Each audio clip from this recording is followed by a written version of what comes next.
PFAS at the wastewater treatment plant. Among the questions that we would like to hear addressed. Did you guys not hear the beginning of that online? Okay. And online? Yes, it's right. Okay.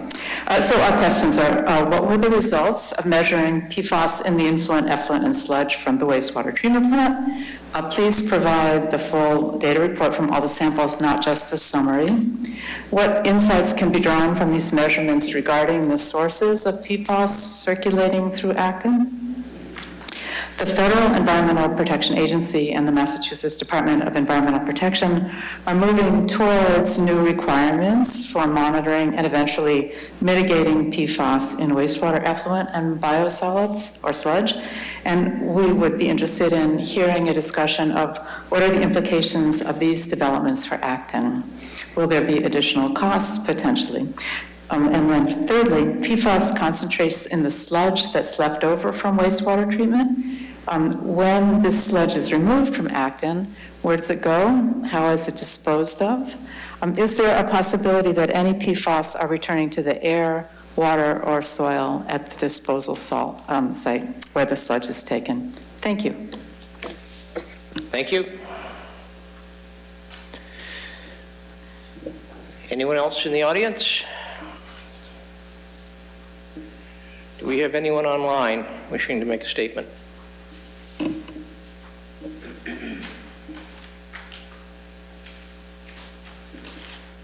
Mr. Chair, there's one person online.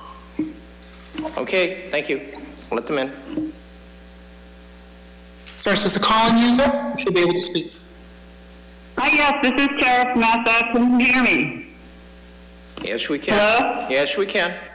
Thank you so much. My concern is about the Citizens Library, and I hear that there's a potential town meeting article being proposed, and yet we haven't seen it. And from what I understand, the current trustee and the former trustees have not seen any draft of that. So I'm hoping that I urge my elected officials to not vote to recommend anything that they haven't seen. Thank you so much. Thank you. Oh, actually, not just, but transfer somebody to, for us to participate, excuse me, for us to comment and urge our select board members. So please make sure that the public gets to see it too before you recommend or don't recommend. Thank you.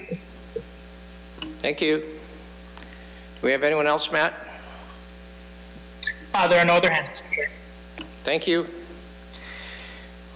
Okay, we've got a couple of minutes. Town manager's update? Nothing at this time, thanks. Thank you. I have one item that I'd like to bring to everyone's attention.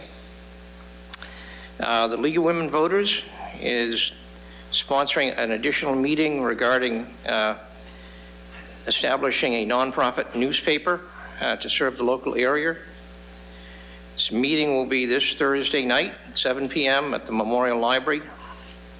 It's a follow-up to the one last month, and the last one sponsored by the League. This will be where the work begins to make the newspaper a reality, such as forming a board, setting up a 501c3, developing a business plan. So certainly if there's any interest from the public, I think the town certainly is challenged by the fact that there is no print local newspaper, so whatever can be done, hopefully people will come forward and get to that meeting Thursday night at the library. I'll pass it on to the members. Any select board members have any items they wish to raise? Okay. We have 5 minutes before the slotted time for our first public hearing. So what I'd like to do is move to the consent items.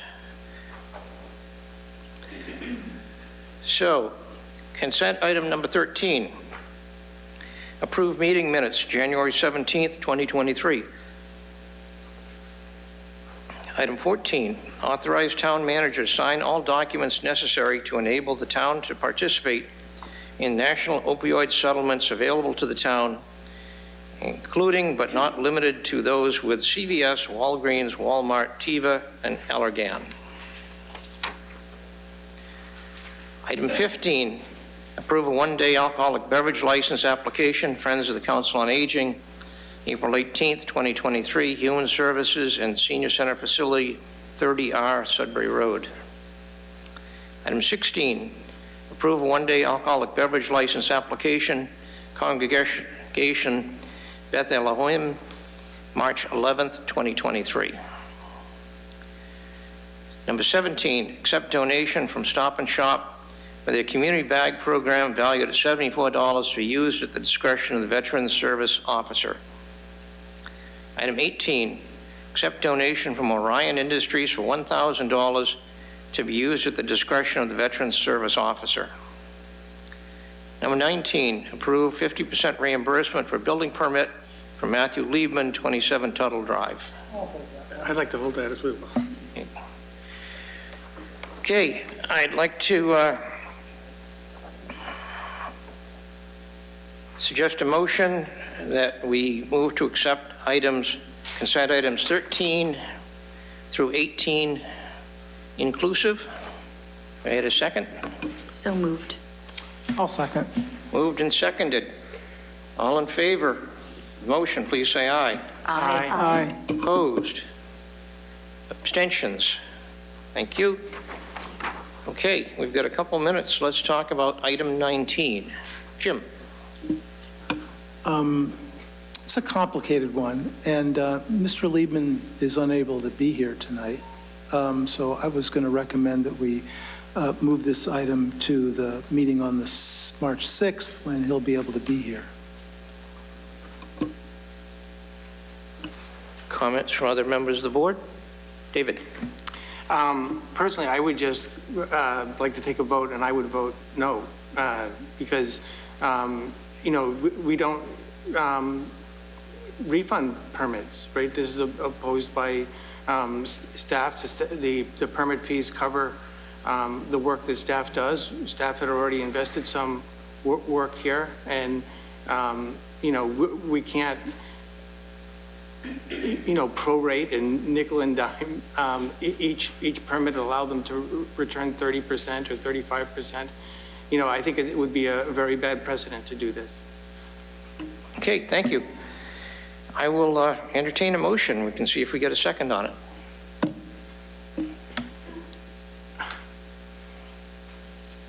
I move that we do not approve the reimbursement for building permit from Matthew Liebman, 27 Tuttle Drive. Second. Okay, moved and seconded to deny the application for reimbursement. Any discussion? Jim? Sure. In the absence of Mr. Liebman, let me see if I can channel what's going on here. We have approved building permit fee reimbursements before. We've done it in, last year and the year before. I was able to point Mr. Liebman towards those when he was developing his request. What the facts in this case are that there were two.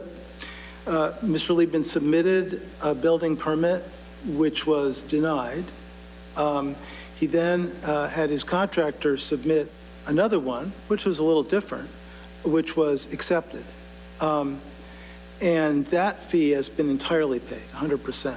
So what Mr. Liebman's simply trying to do here is avoid paying twice for the work of, the building permit work that was needed for a small, as you step out of his front house, there's like a landing and a couple of steps.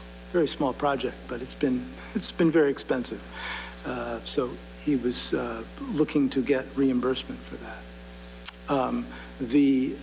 Although the building commissioner's letter, suggested either no reimbursement or set it at 65%, After more conversations, the agenda was written up to approve a 50% reimbursement. I'd still like to see Mr. Lieben make his case for 100% reimbursement based on the fact that a building permit fee has been paid. Yeah. David?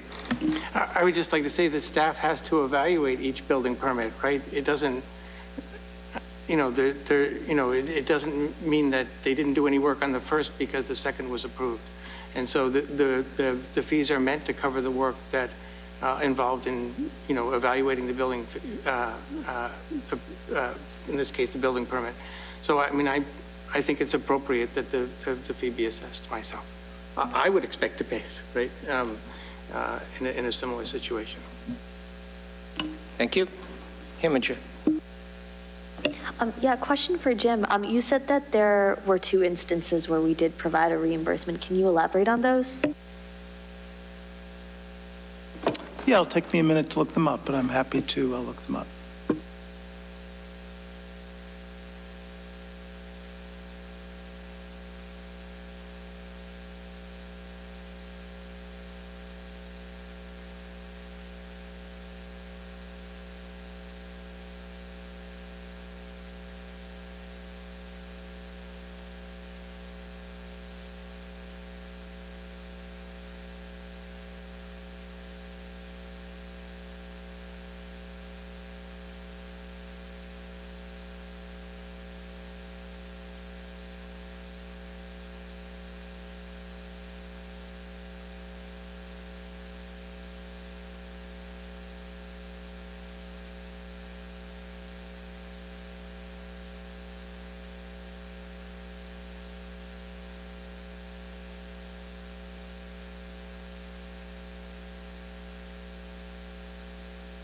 Well, I don't want to hold up the meeting. I'll continue to look, but I haven't found them right away.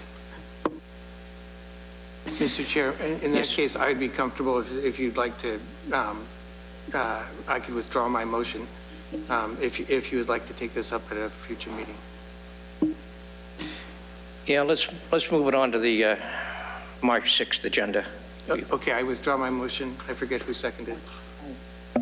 Take back my second. Okay, thank you. We'll put that on March 6th.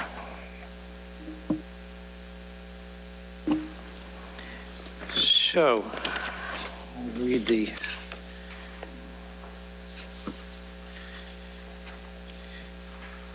notice of public hearing amended.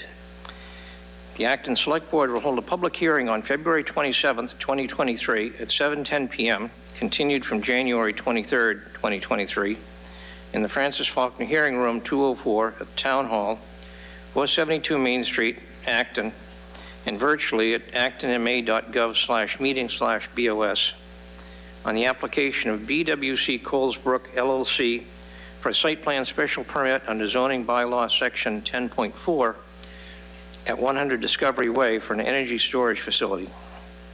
Application materials and how to participate remotely are available online and at Acton Town Hall, http://doc.actons-ma.gov/ds-web-view-collection-15376.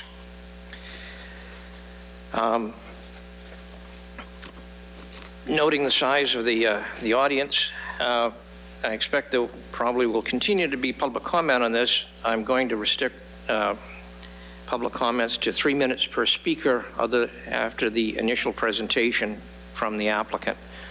Mr. Mangiarotti.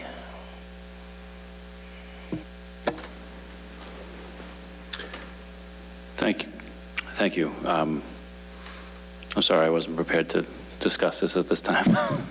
Okay, we'll ask the applicants to come forward then.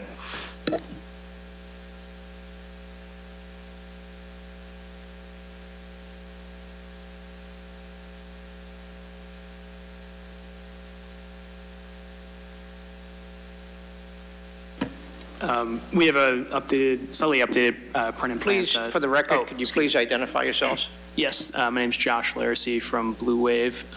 This is Andrew Vardakis from WSP. Thank you. I'll connect to the projector here so that the site plan can be shared with everyone.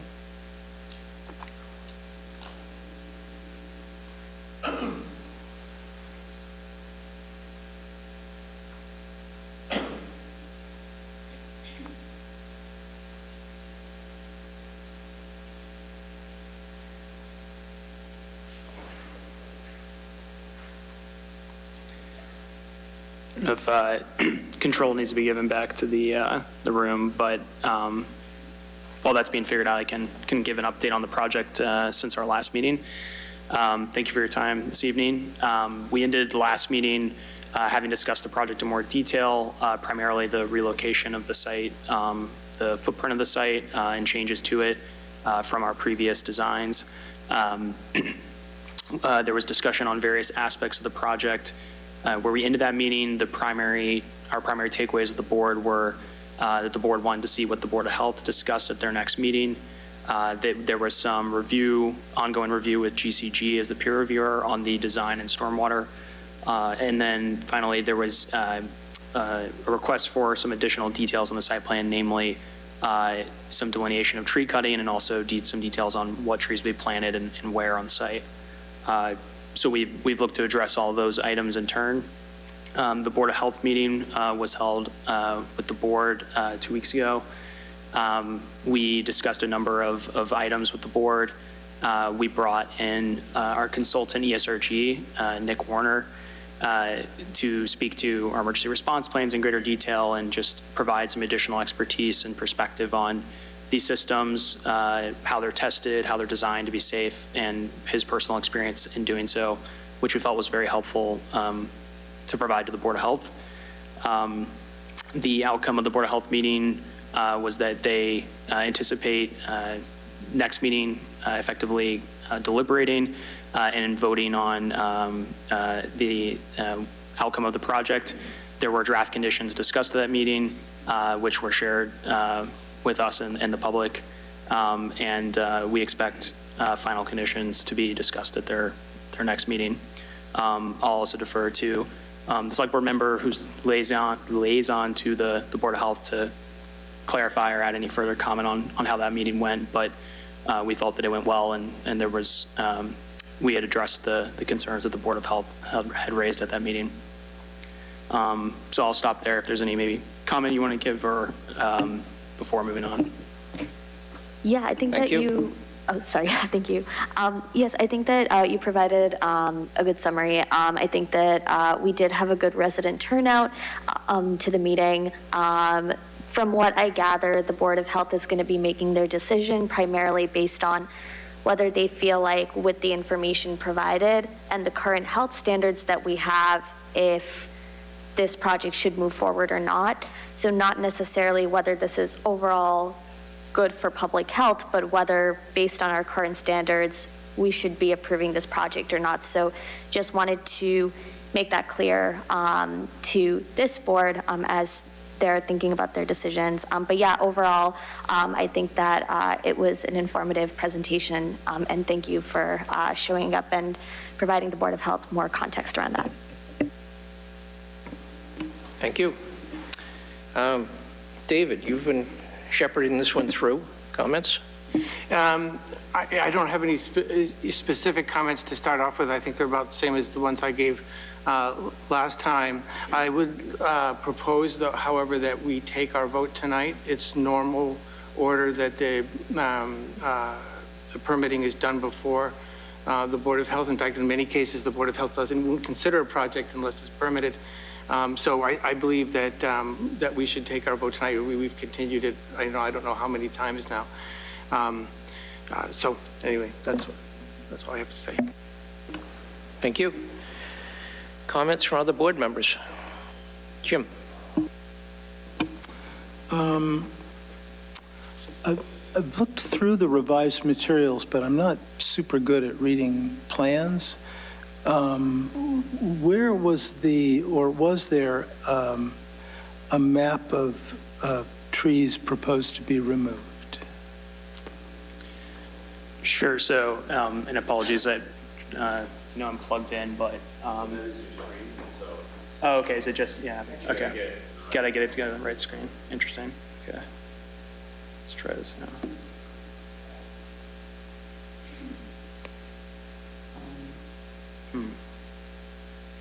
Try just unplugging and put it back in.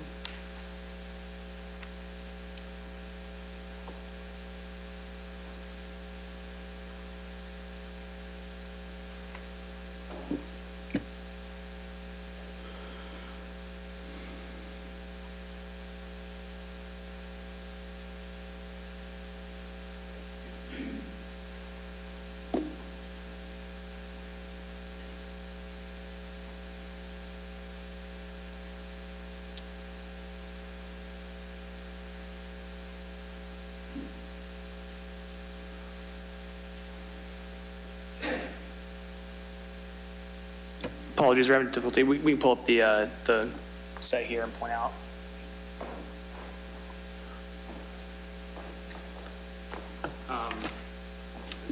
Display to everyone here. So the limit of work, LOW, is depicted on the plan set, and it's better seen here in the insert. So in terms of trees proposed to be cut, it will be any trees present within the limit of work, which consists of the row of trees along the edge of the parking lot here, where the project will face the parking lot. And then further up at the top of the slope behind the project, the footprint, the limit of work extends slightly into that tree line. There's a number of mature trees within that tree line. By mature, we define as roughly 10 inches or more in diameter. In total count, we put on the detail page, there's approximately 17 mature trees we counted on site. Again, that includes the ones along the parking lot edge, as well as ones in the along that limit of work on the backside. We did include as well a few of the trees that were just outside the limit of work. So even though if you're grading just up to that limit of work, we don't anticipate cutting them. We wanted to just flag those as well in case, due to construction disturbance, they may have to be removed. Again, our hope is that they're not. But if that also happens, we wanted to account for that and propose plantings in turn. So everything outside of this limit of work will remain as is, or is proposed to remain as is. All of the plantings, and again, this sheet, let's see. This sheet, and I think if you have the plan set, the second sheet of the updated plan we provided, yeah, here, to here.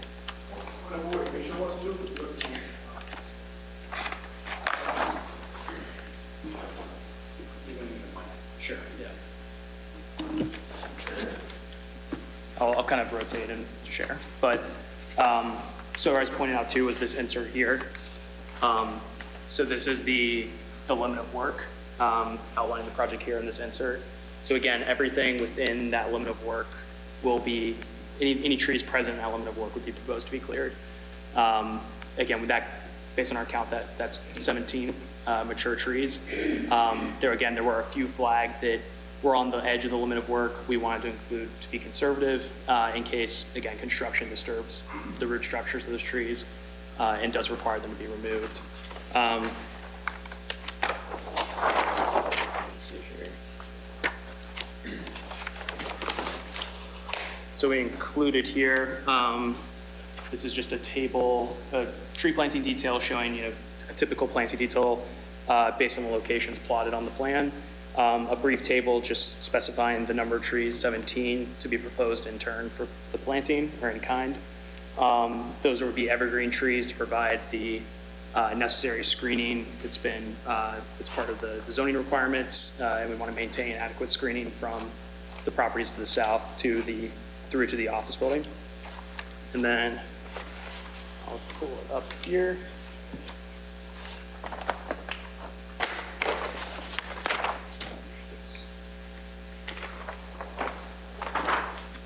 So these, it's a little hard to see from here, but there's the proposed plantings flank the southern boundary, the western boundary of the project, and a little bit on the southeast as well. Most of the plantings will take place on top of the hill behind the project to provide the maximum amount of screening. So those will be planted kind of interspersed within the existing vegetation. Additionally, There will be a security or a safety fence at the top of the grading. That's also been requested by the peer reviewer. We'll look to put some screening material on that fence as well to provide just a little bit more opaqueness in addition to the vegetative plantings to make sure that the loss of screening from those trees along the parking lot edge is made up for. So again, it's for the board. It's the plantings here surrounding the project, and then this there will be a fence here on top of the project, on top of the hill. That'll have some additional screening material as well. And then the details on the tree plants were on the last page of the plan set. Thank you. Jim? Yeah, follow-up. So you mentioned a few of the trees outside of the limit of work, and I take it there's no map or plan that shows those? Would you be willing to prepare such a plan? Certainly, we have, it's the ones that are outside of that limit of work, sorry, a little loud now. The ones outside of that limit of work are, there's, I believe, two, they're just outside the limit of work, just on the edge on the southeastern side. We can look to survey locate the exact locations. We would, likely look to seek that as a condition or, prior to construction, if those are desired to be flagged or located on a plan set issued for construction. But yes, certainly that could be provided. I keep following up about trees? Yeah. Okay, so it appears as if there's trees that are well outside of the limit of work that are very tall, that if they fell, would fall on the facility.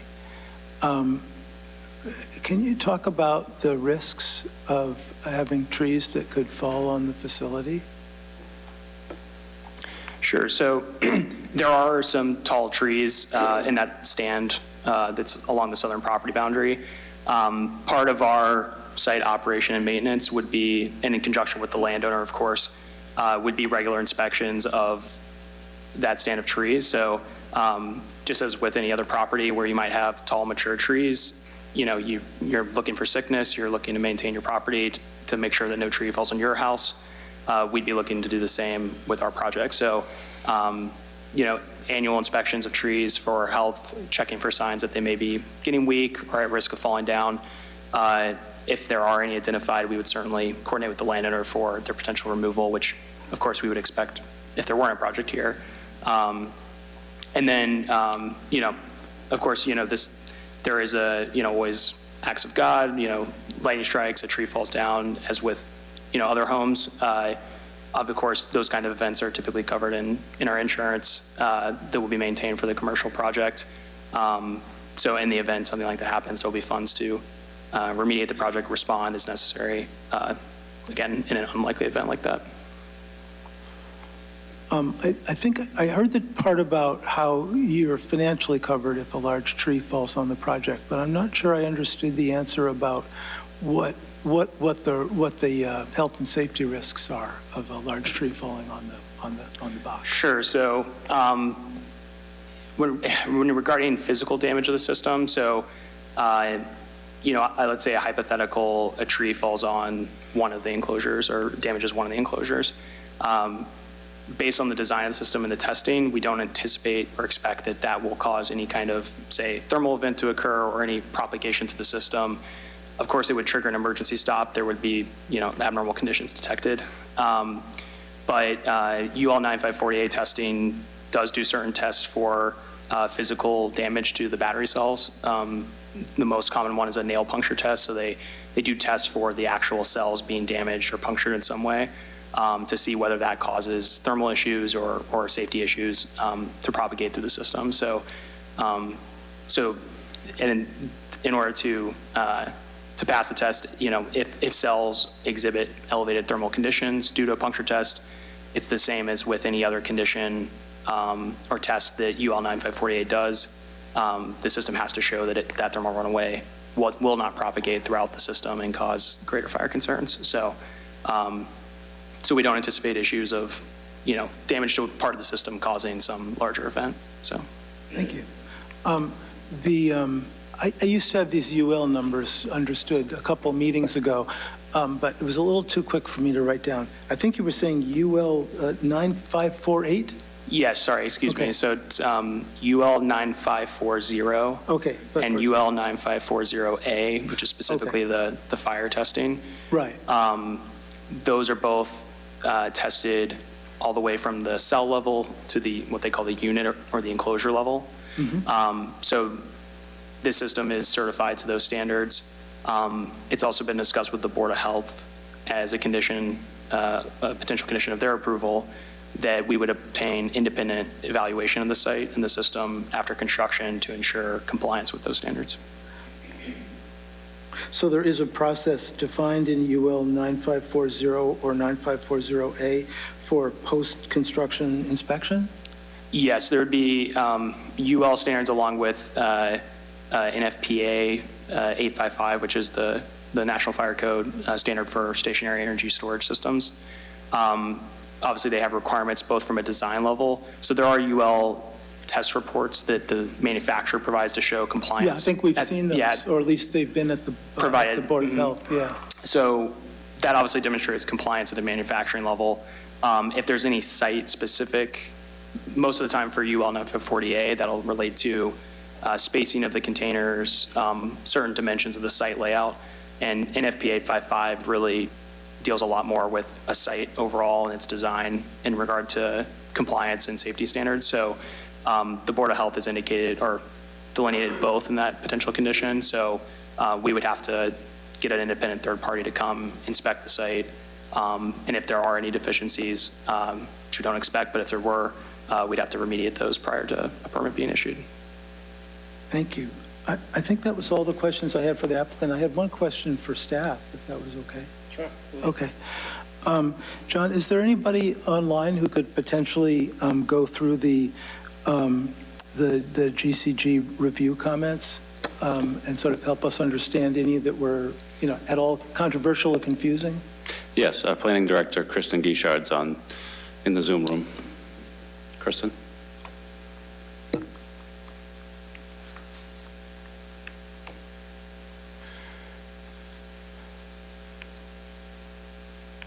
Hi, good evening, Select Board members. So the remaining items that GCG has outlined are very minor in nature. There's not a whole lot of stormwater work being done on the site here. So everything else in our discussions in GCG are really items that we're comfortable with being modified as, as a plan modification where we're inclined to approve it. There's nothing that's of a large technical nature that's concerning. And one more question. So, Kristen, I was wondering if you were familiar at all with the Weymouth ZBA denial of a storage, of a battery electric storage system. It seemed like it might have useful information for us in considering the pros and cons of the project. I am not familiar with that decision. Okay, thank you. Thank you. Comments from other members?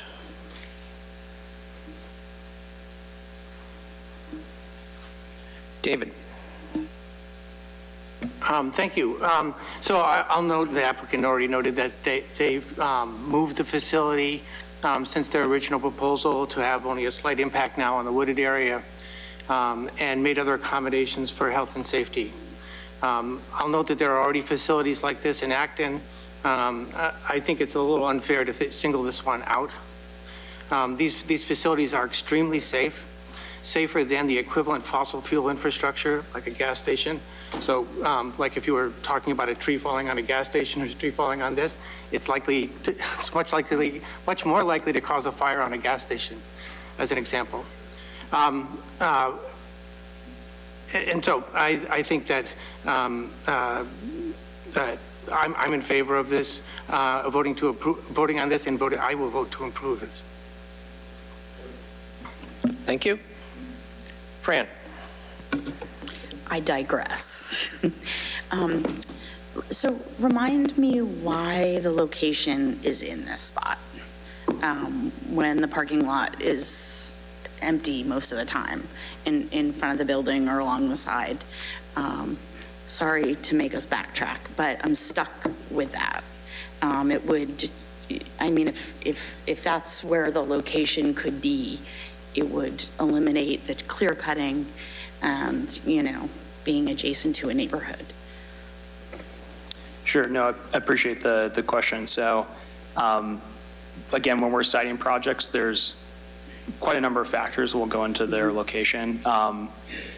Before we're even talking to landowners, you know, that might work with us, we're looking at, first and foremost, interconnection potential. So is there existing infrastructure that we can connect to with, I'm not going to say ease because it's never easy, but that doesn't render a project economically unviable.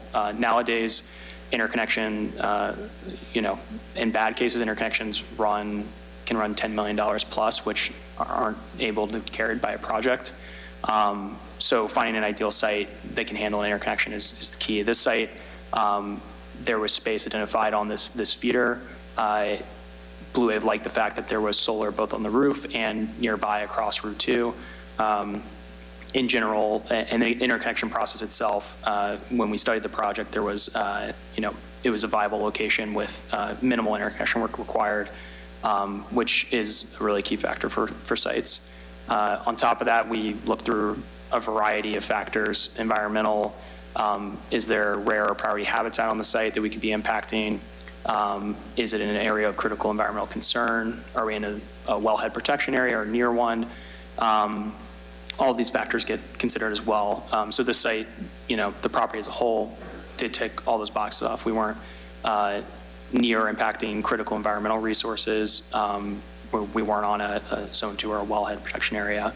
Once we get past all those factors, we still have to have a landowner that works with us. So in this case, the property owner was willing to, you know, provide a lease option and was interested in pursuing a project. Blue Wave does try to pursue projects on developed commercial land as much as possible. Often what we find is that even if a landowner is willing, a commercial landowner is willing to work with us on their property, they do value the site features that they already have, namely parking. And a lot of time, if it's a commercial office building in this case, we've also tried working with car dealerships. They aren't typically willing to give up that, you know, in order to provide that space in the parking lot. If we are able to, of course, we would seize on that all the time. But we still didn't want to, that still wasn't a means or a reason to toss this site out. It still presented a viable site that we could site well above recommended setbacks from property lines. It's the right zoning, so that's another key thing is we want to try to site projects in the most appropriate zones. This zone in Acton is actually the most favorable toward industrial uses. So this zone actually allows more industrial uses than the industrial zone does, based on the zoning table. So we wanted to really try to keep the site here. We of course have tried to work with the landowner to see if being on the parking lot was feasible. Oftentimes as well, yeah, and this applies to this site, there are additional complications for putting in the parking lot. There's often already existing underground utilities that can make putting the project on it infeasible. In this case, there's septic underneath the northern side of the parking lot. The rear of the parking lot is loading docks and is actively used and pretty narrow.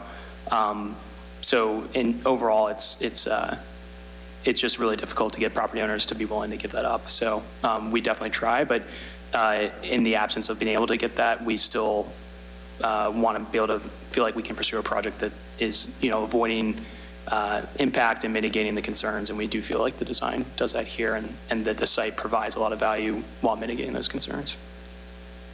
Thank you. We received a lot of letters in opposition, so Okay. Any other comments from the board? If not, we'll open it up to the audience. I hope folks will make their comments brief and to the point. I'm going to try to keep it to 3 minutes per presenter. And please line up and come forward. Please identify yourself and your name and your street. Hi, good evening, Select Board. I'm Marcy Hoban, 8 Brucewood Road. The residents of the woods who abut the Blue Wave proposal on 100 Discovery Way recognize that this issue has taken an inordinate amount of time, and we thank you for doing your due diligence. In an effort to consolidate the amount of comments, the following statements represent the residents of the woods. So would all residents who are here and represented by these comments please stand? And any residents who are on Zoom, please raise your hand. Thank you. So this statement I'd like to make is the residents of the woods of Acton vehemently oppose the Blue Wave proposal for battery storage energy system that abuts our neighborhood at 100 Discovery Way for the following reasons. You've heard from longtime Acton firefighter Bill Clower and the devastating personal health consequences as a result of responding to W.R. Grace. You've heard from the Acton Fire Department and their concerns, and I'm not going to repeat those concerns, but I trust that you've all seen the letter. Yes? Okay, thank you. So my one question is if this proposal is to go through, who would incur the expenses for extra training and extra equipment that would be needed to respond to an emergency? You've heard from numerous neighbors and our concerns for the integrity of our neighborhood with regard to safety. The residents of the woods oppose this project and ask that you put yourselves in our shoes and envision this proposal in your own backyards. We urge you to take heed to all of the letters sent to you expressing concerns for our safety, concerns that will not be repeated here, but have all been sent to you. We urge you to do the responsible thing by voting no against the Blue Wave proposal to install the ESS batteries so close to our residents. In reviewing the Select Board's mission to adhere to the master plan, we'd like to point out that Blue Wave proposal would violate preserving and enhancing the town character, protecting the quality and the quantity of Acton's water, should there be an emergency explosion, reduce waste and the accumulation of toxins. I think there was a statement made that lithium batteries are everywhere in our watches and in our phones. But we can't compare the size of those batteries to the size of the batteries that would be sitting in our backyards. You've got about 1 minute left. I'm sorry? 1 minute left. Okay. Blue Wave proposal violates reducing emissions of carbon dioxide and other greenhouse gases. 10.452 protecting the neighborhood and the town against seriously detrimental or offensive uses on the site and against adverse effects of the natural environment.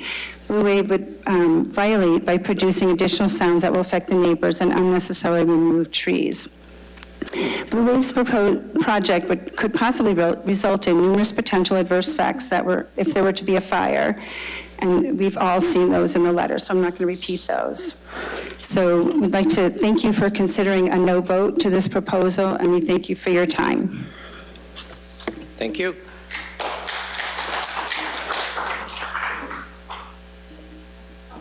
Sorry. I'll be 60 seconds. Angela Morrison. Just kidding. Angela Morrison, 15 Brucewood Road. I just want to point out, I feel like this is the Geico commercial with the guy with the fishing rod and the dollar hanging, and it's like, oh, nope, you almost got it. Nope, you almost got it. Because I feel like every meeting that we go to, a different thing is said. Because at a prior meeting, you said all the trees that were near the battery facility need to get cut down. If in the act of God, it fell on the battery, it could cause an explosion. Now you're saying, because he knows there's tree huggers, we only have to cut down certain trees. And I'm not saying tree huggers a bad thing. I cut down 10 diseased trees and I planted 32. So I'm with you guys. But at another prior meeting, he said it would only take 30 to 60 minutes for the expert to get there, for them to start putting out the fire. At the last Board of Health meeting, you said it would take 2 hours. It's like Acton PD or fire department needs to sit around for 2 hours before they can do anything. I feel like that gives me anxiety. And the neighborhood keeps asking, is there going to be an evacuation plan? How are we going to know what's going on and what's happening? And your expert said, we don't do evacuation plans. Basically, you guys are on your own. would you feel safe knowing that there's something that could potentially happen near your home and you're on your own to figure out how you need to get your family and kids and pets out of your house when there's toxic gases everywhere? And I think that's my biggest problem with everything that's going on, is I feel like human life and wildlife and pet life is like the last priority of everybody, when it should be the number one priority. And that's why I think this has gone on for so long, because none of us feel comfortable with it. And every single meeting, I get more and more and more and more and more uncomfortable with it, because I feel like it's the Geico commercial where I'm just trying to grab money from the air. That's all. Thank you.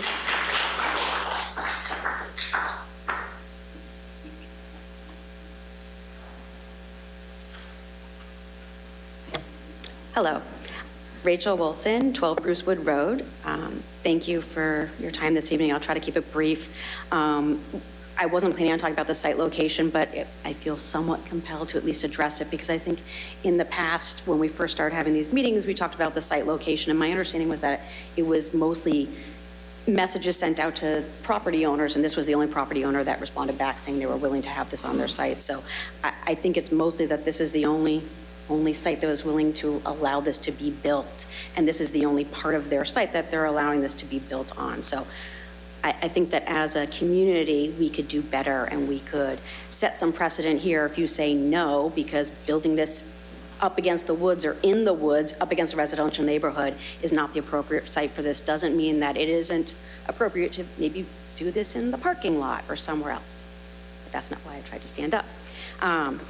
So I've spent a bunch of time trying to read through old documents, trying to understand the history of this particular site. And if you go back and you look at the Piper Road Technology Center 1985 subdivision, within that subdivision plan, there's conditions and there's waivers. And so one of the things that it talks about is that this particular parcel, parcel 2, 100 Discovery Way, is limited to having 125,000 gross square feet of space used for light manufacturing or office space only.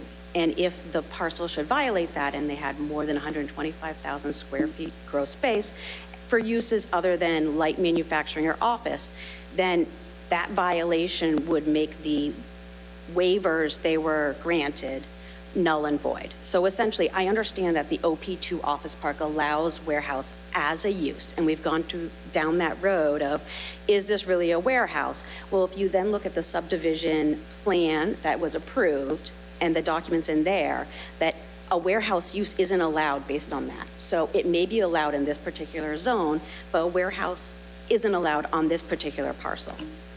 1 minute left. So it's my opinion that if you allow a warehouse on this parcel, you're creating a zoning violation.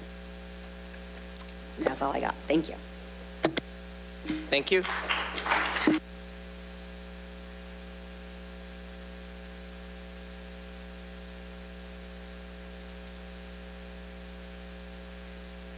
Janice Ward, 32 Brucewood Road. I just feel compelled to stand up because I'm deeply offended by the idea that you put other ESS boxes in town, so it's okay to put one in our neighborhood too. And I find that condescending. And we live in this neighborhood. This is our home. We really care about this place. And the other ESS boxes, are they really adjacent to neighborhoods? Maybe you should have reconsidered. Maybe you shouldn't have any ESS boxes in town. Maybe they're not safe enough. And as far as the trees are concerned, I've lived in Brucewood Road for 34 years. The trees, the branches, they're always falling down. It doesn't take an act of God. They're doing it all the time. That's what trees do. So all those trees that are leaning over your ESS box are gonna fall. And I don't believe it's the same as falling on a gas station either. So I really would appreciate that you would care about the health and safety of this neighborhood. Thank you. Thank you.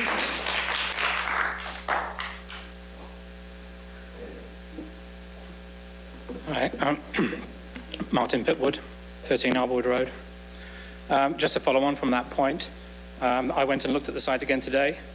I counted 21 trees, Mark, not 17.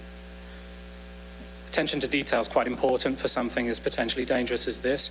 If you can't even count to 21, maybe they shouldn't be getting the contract. And then, even then, what's a definition of a mature tree? There are many different definitions of a mature tree depending on where you look and which one suits your purposes. 8 inches diameter, 10 inches diameter, where do you measure it? Or is it just height, not diameter? There's a hell of a lot more than 17 trees there. And they're falling down all the time. If you go there right now, there is a fallen tree right in the middle of that spot. Thank you. Thank you.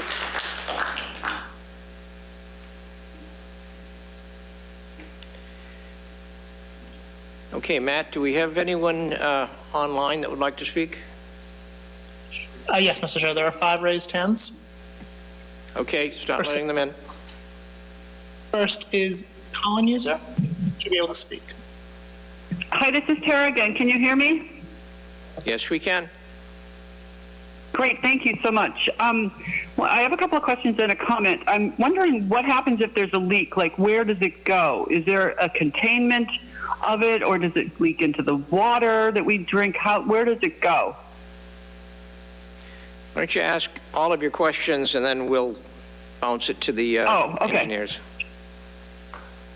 I asked because I heard a wonderful idea from a DRB member, a brick-walled square in the middle of the parking lot as a containment site that could avoid cutting the trees and having 24/7 lights and danger of leaking. It would do it all right there in the middle. Because they can cut down all the trees anytime they want. And the site, by approving this, you're giving them the motivation to cut down the trees. And I'm talking about all the trees that could possibly fall on it. And lastly, I hear so many concerns that I urge at least one select board member to ask for a draft denial so that you can see under what conditions a denial will be justified. And I urge you to wait for that draft denial and to wait for the Board of Health, regardless of whether there's history where the Board of Health waits for the Select Board. This is a very different situation. Remember that the Select Board allowed Grace to go in based on, like measurements of zoning. So please, I urge you to deny it, or at least wait for a draft denial to be drafted so that you can see under what conditions the denial will be justified. Thank you so much. Thank you.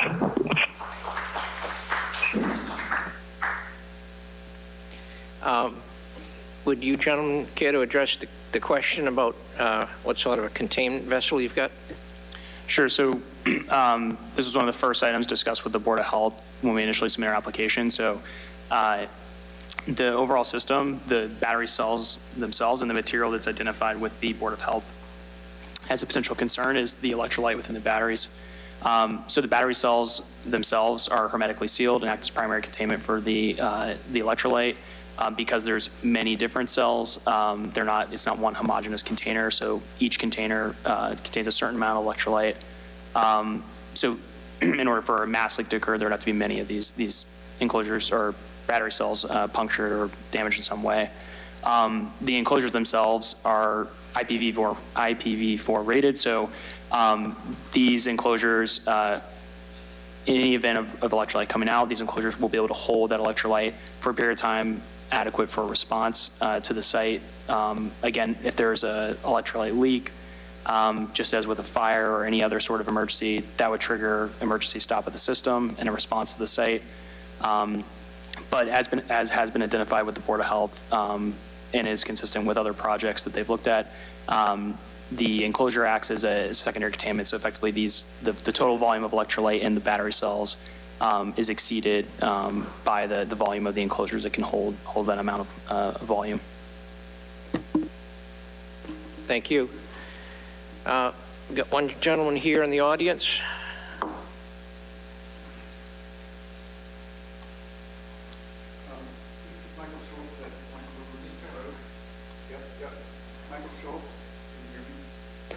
Michael Schultz at 24 Brucewood Road. Thank you. Just want to specify that the electrolyte that was just discussed is 6,104 gallons of highly toxic lithium hexafluorophosphate. This is the stuff that turns into deadly hydrochloride gas when it burns or explodes. This is huge. There's no way you can compare 6,104 gallons of this stuff burning to a tree falling on a gas station or anything else. There's just, we've been working on this for so many months. You have, and we have. We're all tired of it. I know, we're sick of it. All we're asking from our town leadership is just a little bit of common sense. This technology is only 6 years old. It's almost still in the experimental phase.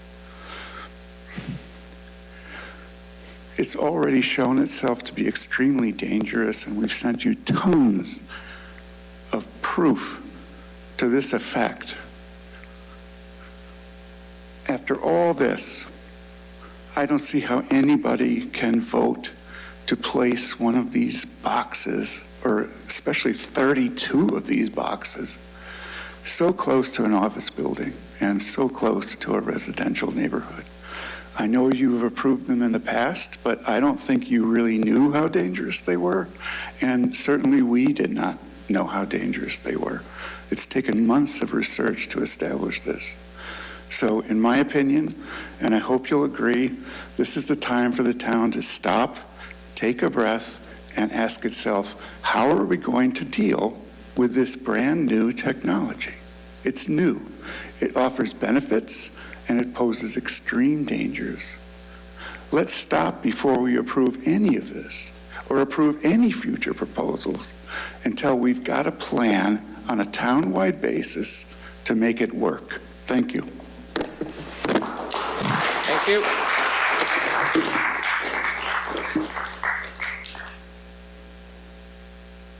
All right, Matt, do we have other folks online?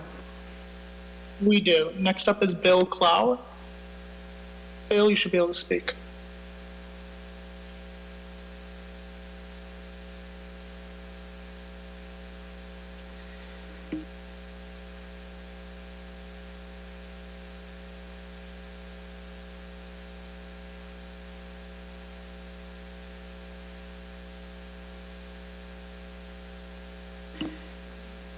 Matt, let's go to the next speaker, please. Of course, Megan Kronowit. I apologize if I said your name wrong, but you should be able to speak. Hi, thank you. My name is Megan Cronenwet, and I'm over at 16 Brucewood Road. So my background is toxicological risk assessment and regulatory health.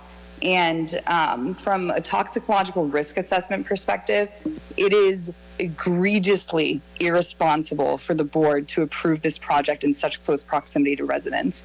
It would be a failure by the board to fulfill their duty to protect Acton citizens. And these are Acton citizens who have vehemently opposed this and have really voiced their concerns. And it just seems that every single meeting, the evidence that's brought forth is ignored.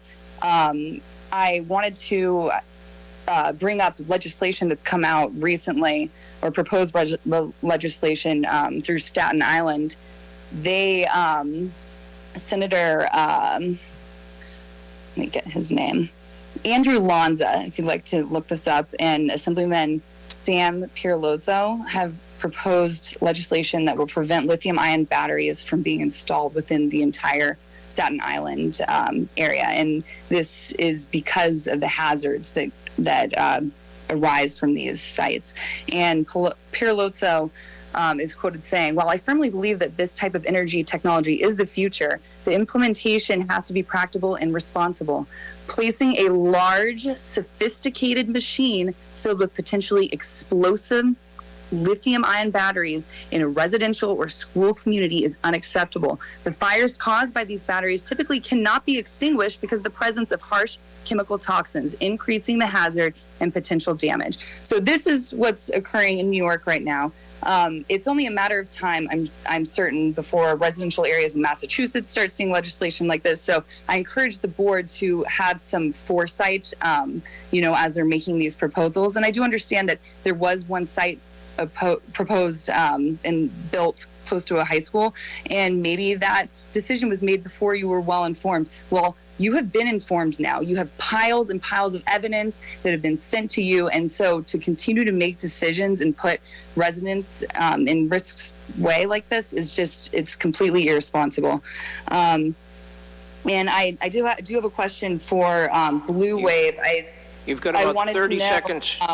Megan, you've got about 30 seconds more to speak. I would like to know if the testing done was by Blue Wave or if it was done by a third party, because it kind of reminds me like, oh, DuPont's telling you that they ran studies showing that Teflon's safe, but they're the ones that wanted to sell it. And so they're the ones that provided the safety studies. So I'm just curious if Blue Wave had a third party test or if Blue Wave ran the test that they are providing to you. Thank you. Thank you.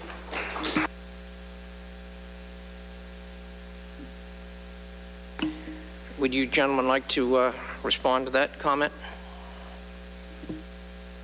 So the manufacturer of the systems, when they test for compliance with UL 9540, doing the UL 9548 testing, they'll typically go out and contract with a third-party laboratory that's certified to do such testing. Again, that's on the manufacturer side, so Blue Wave isn't involved with that. The manufacturers are responding to standards that have been put in front of them and have to meet in order to certify that their product is safe per those standards.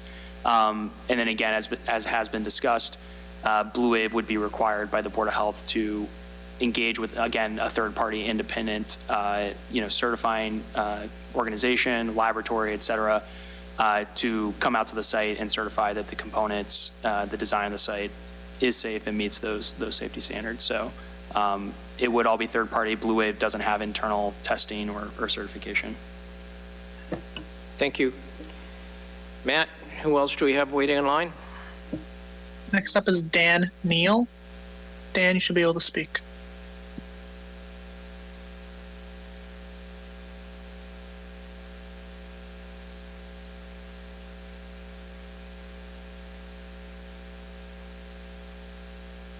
Okay, Matt, let's go to the next one. Mary Lynn Miller. Mary, you should be able to speak. Hi, good evening. I asked this same question and the answer I didn't get was at all clear. I asked the representative from Blue Wave, did they have any track record of similar installations in New England? And correct me if I'm wrong, but in essence, the word was no. These are brand new, and I do have hopes that they will work out, but like a medical device, it would be an investigational medical device. If it was a drug, it would be in phase 3 clinical trials. This is an instance which are all too common where the technology gets ahead of the regulations. And I don't really think Acton should be a place for such an experiment. Of course, we all hope that these things will prove safe and effective going forward. There are better sites. Devens, which used to be Fort Devens, has plenty of space, not close to people's homes or schools. And if you could just clarify one more time, I forget the person's name, but is there a track record that you could present of how many installations in New England with our minus 12 degree weather, our 100 degree weather, humidity, trees, everything else? Do you have any track record to present? Thank you. Thank you. Please respond. So this question was also presented before the last Board of Health meeting. Blue Wave did provide information to the Board of Health on battery projects that we have developed. There are 4 solar plus storage projects that we have developed in Massachusetts. Blue Wave previously was not owning and operating projects, so those projects were sold to a different company which now owns and operates them. Blue Wave is not aware of any events that have occurred on those projects. We've not heard from the towns there's been any issues or concerns over the systems themselves. As far as we're aware, they've been operating now for a few years without issue or complaint. we also provided information to the Board of Health, generally speaking, to the number of installations of this type that are going in the country and worldwide, and the general incident rates that are associated with these projects on a larger scale, and just how many of these systems are operating without issue. Thank you. Matt, next, please. Next is Tris W. Tris, you should be able to speak. Can you hear me? Hello? Yes. Okay. This is Tris Wendell. I live on Laurel Court. I was present at the last meeting, and I apologize. I'm late coming into this evening's meeting. And I did hear a little bit of feedback. My questions are repeating. Last time we discussed the addition of a more robust fire protection system versus the one that was outlined in the proposal. The other question was the concern for monitoring of the facility. It seemed a bit wishy-washy in the last meeting. I was wondering if that was addressed in tonight's meeting and if there's been any resolution on that in terms of better monitoring the systems so that, God forbid, if something did go off, one of the internal alarms, that it wouldn't take an hour to 2 hours for somebody from Blue Wave to respond.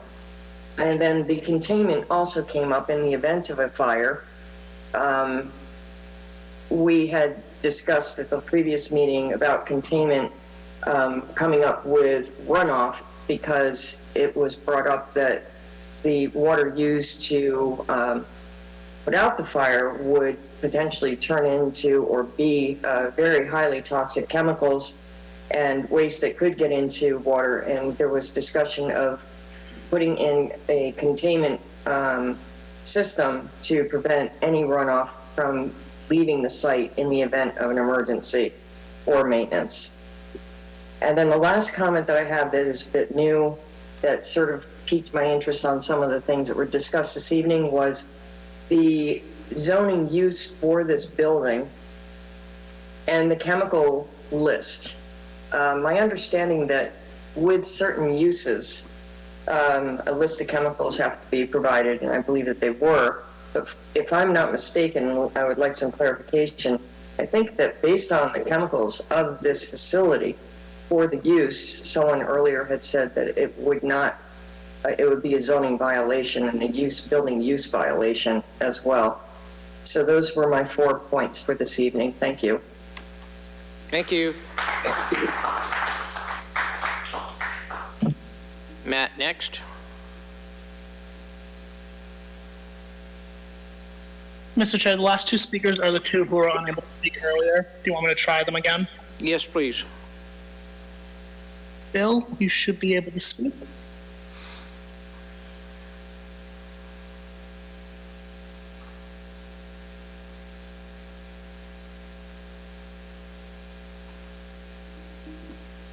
Okay, Matt, let's go to the next one. And Dan, you should be able to speak. All right, thank you. Yeah, I'm still trying to make peace with technology. So yeah, I was just looking at some towns around us who have these storage facilities, and it looked like the town of Concord, they're designing their new middle school, and they want it to be net zero. So they're doing a feasibility study on solar panels as well as battery storage. And it looks like they also, the high school, they also want to, they're proposing putting solar powers as well as energy storage right like on top of the high school, like not in the buildings, but surrounding it. And it looks like most of the town supported that. The light plant supported that. The school committee design board supported it, and the town manager supported it. So I think if we want to be serious about sustainability and going green and, you know, putting all this electric power in buildings, then we also have to be serious about some of these changes that have to be made. And there may be some like inherent risk, but if we want to have solar panels, we should probably have somewhere to store that energy. So I think if we want to talk about being sustainable, then we actually have to do some of these things that can help. So thank you. I'm in support. Thank you. Thank you. Okay.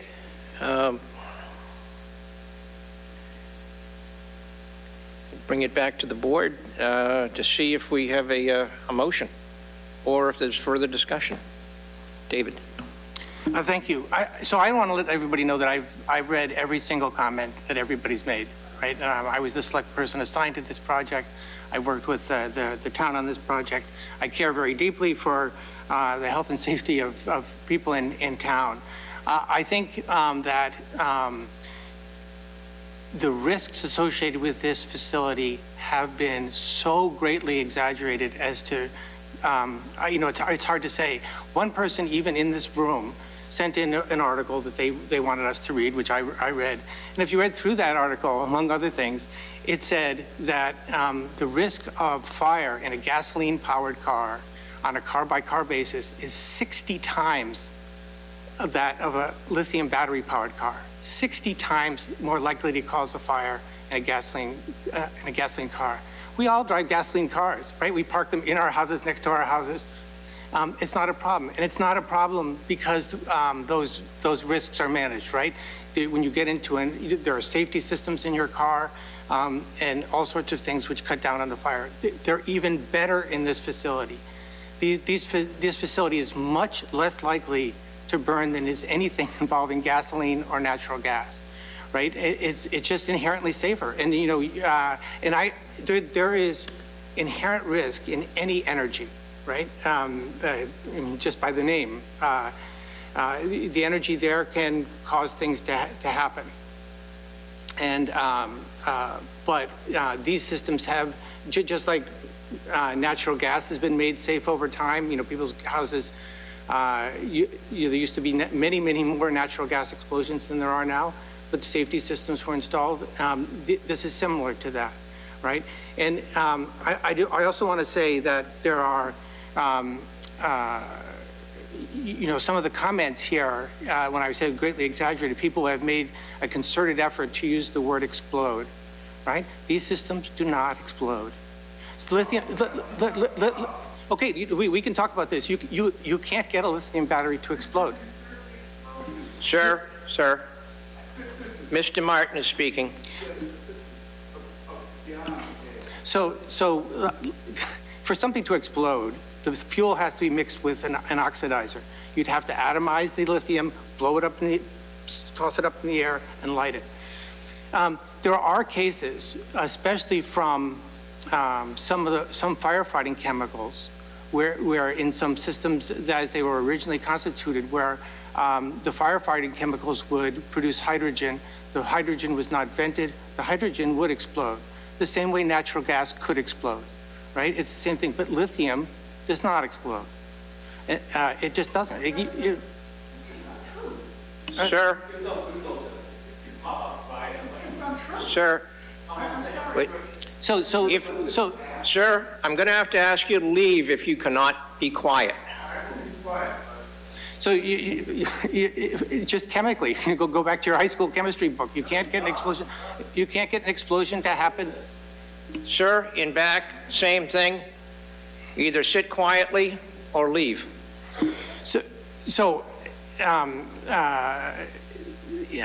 There was also someone in this room who made an effort to contact our schools and contact businesses to scare them into opposing this facility.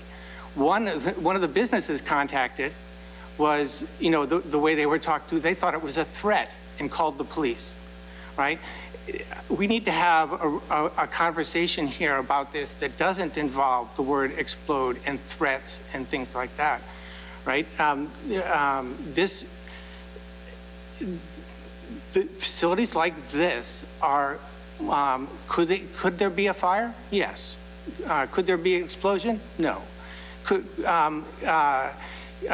Is a fire more likely than a similar fossil fuel facility? No. In fact, the fossil fuel facilities are much more likely to have a problem.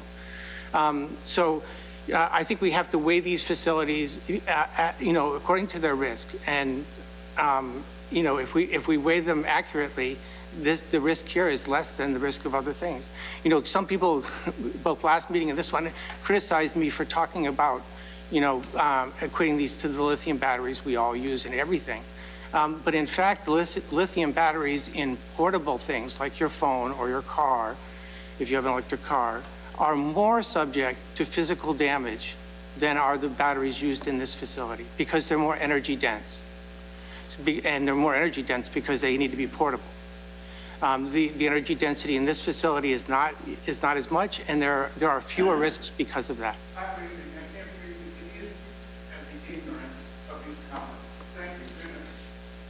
Have a good night, sir. Sir, thank you.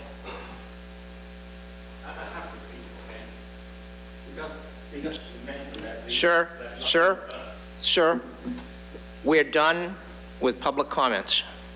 Please return to your seat. Well, these things explode. You just do the same what Google says. Sir?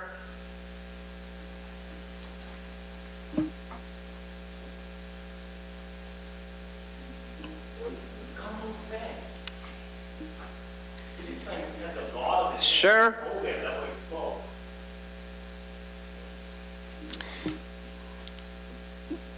You know, I don't know what to say. You know,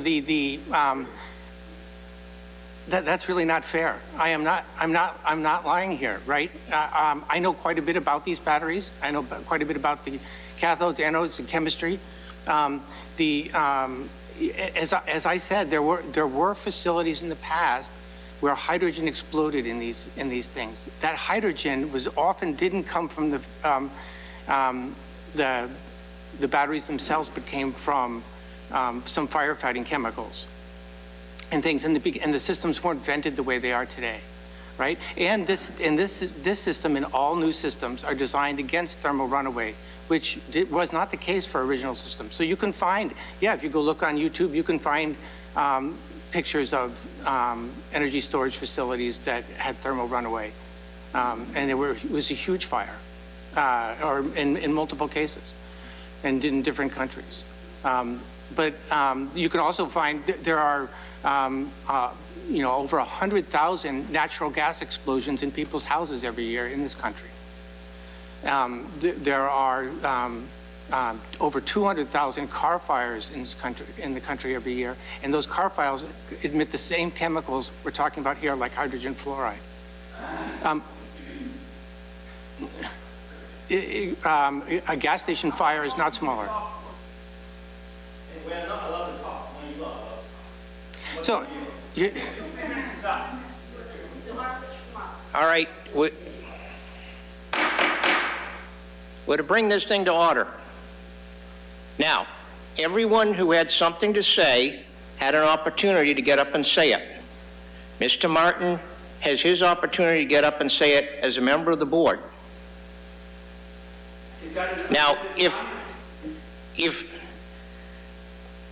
this cannot continue in a civil matter, I will clear the room.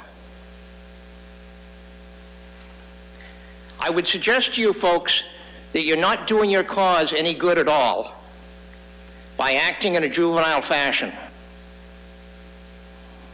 David, could you bring your remarks to a close, please? I'll stop here, Mr. Chair.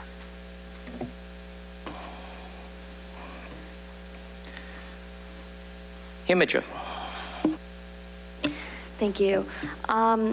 Yes, so we have heard the presentation from Blue Wave multiple times. We've heard from residents. I had the opportunity to also hear the Board of Health side of things. I think for me, I would not feel comfortable approving this. My vote would have to be a no for this, because I think for me, it really does boil down to, are we confident that this facility is safe for our residents? And I don't think the answer is yes. I really appreciate the fire department's letter to us. I think that it outlined a few key things, and that, I don't think Acton currently is equipped and has the capacity to really make sure that if there was an unfortunate incident, even if that incidence is like, even if there's a low probability of that happening, a really low probability, I think the fact is that we're just not prepared for a worst case scenario. And so for me, I wouldn't feel comfortable voting this in. I realize that this is a zoning decision, but at the end of the day, we are select people. We were elected by this town. We represent the best interests of our residents in everything that we do. And for me, I'm not convinced, based on the residents' feedback, based on the information that we have, that this is in the best interests of our residents. So it would have to be a no for me. Thank you. Comments from other board members? Jim? I hate this one almost as much as the dog dangerousness hearings. This just rips me apart. But let me share some of my back and forth and where I've ended up. These battery storage facilities are under a lot of scrutiny by regulators and by groups like Underwriters Laboratory. Each time there's a problem, there's an attempt to find a solution. The latest UL requirements, which I'm going to try to say correctly because I wrote it down a couple of times, 4850? No, 9540. Thank you. Are the next layer of response to, to respond to both potential problems and actual problems that have been seen. So I think we're making a lot of progress. I'm sure that a battery system built today is safer than one that was built even a year or two ago. But are they safe enough yet for us to put them a couple hundred feet away from a residence? That I don't know. I don't feel like we have enough to know that. It seems like now, we could go through a bunch of these concerns that residents raised and answer questions, but for me, I have enough uncertainty about this that I need to lean on the side of precaution, of protecting residences. I would like us to close the hearing and ask the planning board to draft a negative determination, a denial, based primarily on the distance to residences, which is the way that the Weymouth zoning board voted, and to look to the mandatory findings that we have to make in terms of health and safety and adherence to the master plan, to write the language that justifies our denial. At the same time, I get that battery storage is critical to the energy transition. We need to figure out how to do this. This may or may not be the right place. It may or may not be safe in this particular location. I'd like to see us taking a period of time to look at the zoning. We had a determination from the Zoning Board of Appeals that said that these battery storage facilities, as near as they could tell, were warehouses under the definition of our zoning bylaws. So that suggests to me, rather than adopting that odd position, it suggests looking at the zoning bylaws and understanding, what might be a reasonable distance from residences to have these storage facilities, and to work with the developer or anybody else who wants to have a battery storage facility to advocate for those places that would be appropriate. The proponent was stuck without the town's support, was stuck in a system of writing letters to business owners and hoping that somebody got back to them, and somebody finally did. There are surely other more appropriate places in the town for this, and we could help find them. We need the resilience of battery storage. We need the capability of capturing. We need battery storage facilities, in particular, closer to renewable energy and directly tied to it. But I think we also need battery storage facilities that are just simply shaving the peak and giving us reliability. But for this particular one, I'm still filled with too many unknowns to be able to vote in favor of it. Thank you. I'd like to ask the town manager for some input on this. A number of times it's been raised that there are a series of these facilities already existing in town. The ones I'm aware of are on Water District property and on Regional School District property. And my belief is that none of those came before this board and were exposed to this level of scrutiny by virtue of the fact that those particular districts, whether the Acton Boxford Regional School District or the Acton Water District, were able to claim zoning exemptions and don't normally have to go through the site plan process. John, could you or the planning director speak to that? I think generally that's an accurate way to describe our role in terms of those battery storage facilities. They're not required. A site plan is not required for municipal land the way it is for private land as proposed here. And so there wasn't the opportunity for the board to weigh in on it as it is here. Thank you. So I think it's important to understand that the fact that those other facilities exist, they were not necessarily endorsed or denied by the select board. It's items that never came under our purview because of the legal constraints. In particular, the Acton Boxford Regional School District is totally exempt from all zoning bylaws, as is if the Commonwealth of Massachusetts decided to put one of these facilities on some state-owned property within the town. They would not be within our purview. Might be within the purview of the Board of Health as far as hazardous materials, but certainly not a zoning issue as we've experienced here. That's kind of the limitation that's set out in state law. I'll ask see if there's any other comments from other members of the board. If not, I will ask for a motion to close the hearing. So moved.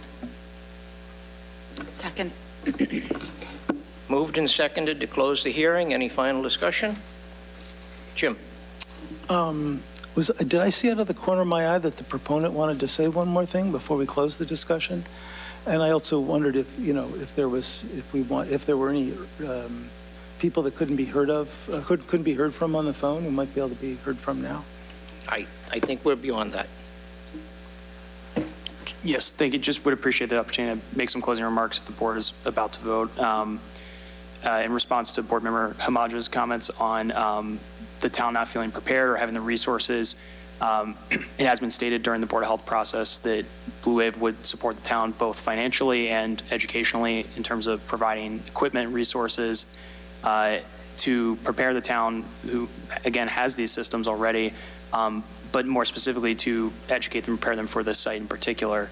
And that support has been stated that would be provided to the town multiple times.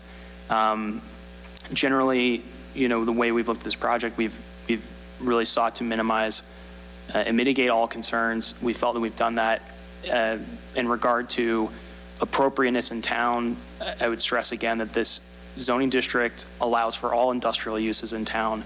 If the board chooses to vote no on this project, I would struggle to see where the board would see these projects being appropriate in your town, as I would view a no as a tantamount to saying they shouldn't be anywhere in town.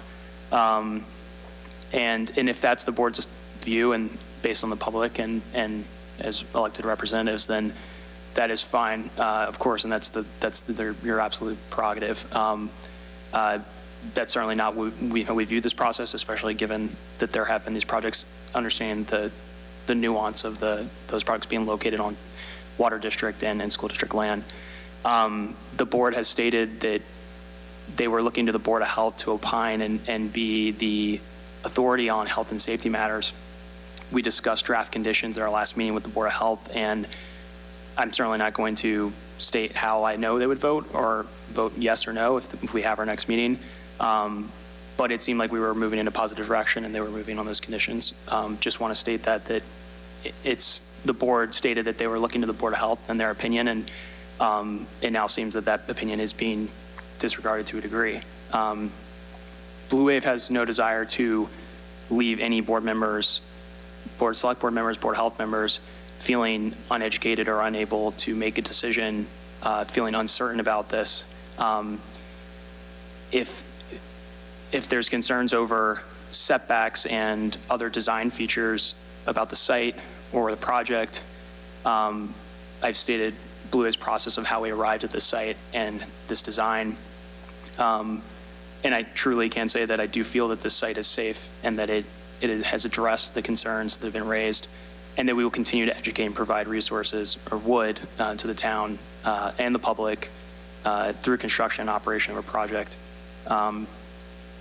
I struggle to see what the town could do or change or set in its bylaws to find a location that is many locations, if any, that are better than these.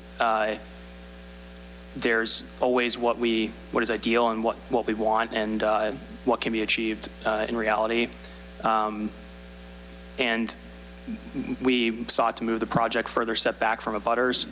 So if 270 feet isn't enough, what is enough feet setback? Is it 1,000 feet? How many parcels in Acton can you set a project 1,000 feet from property lines? I don't know the number off the top of my head, but I would bet it's not going to be many, if any. And I'm not saying this as an excuse. Blue Wave, we try to find the best sites always, and we want to set them. We want them to be located appropriately. These projects inherently by their design are going to be, and their use case, closer to development and places of load, electrical load. Massachusetts is a very developed state and very populated. If we don't put these projects closer to places where people live, where the electricity is being used, then they're going to be sited, if every town goes that way, they're going to be sited in the middle of forest out in Western Mass, where they don't serve load, they don't help people, and they will result in more tree cutting as well, because those are going to be the only locations where you can keep them away from people. I appreciate the comments on the iteration of design in these systems, and the public's comments on, if you Google, you'll find examples of fires, you'll find examples of incidents with these systems. As was mentioned, every incident provides an opportunity for improvement and iteration, as with any other technology.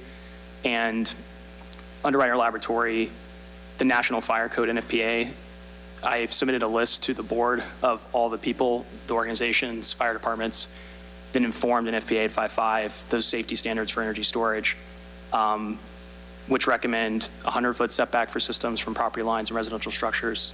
We're more than double that. Recommend other standards, which we do meet. We meet compliance with an FPA 855 in the system. Sir, sit down. Thank you. I apologize. I'll wrap it up. I just want to state for the record that as a representative of Blue Wave and the applicant,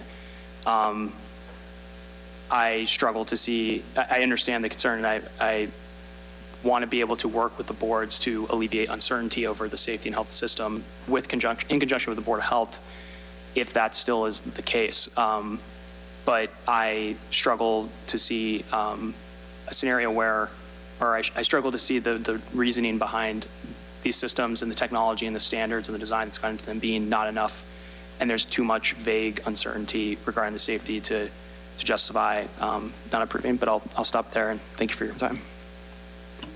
Thank you. John. I just wanted to clarify my response to your question earlier. You asked about existing projects that were approved, and we discussed the two that are on municipal land, but there is one that we believe, and I'm trying to double check, the solar project at 50 Independence Way, which is actually private land.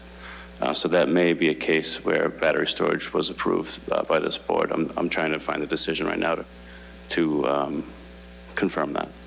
Thank you. The project hasn't been built yet, but it was approved a few years ago. Thank you. All right, we have a motion that's been seconded to close the hearing. I'll call for a vote. All in favor of the motion to close the hearing, please say aye. Aye. Opposed? Abstentions? Hearing is closed. I will entertain a motion from any member of the board.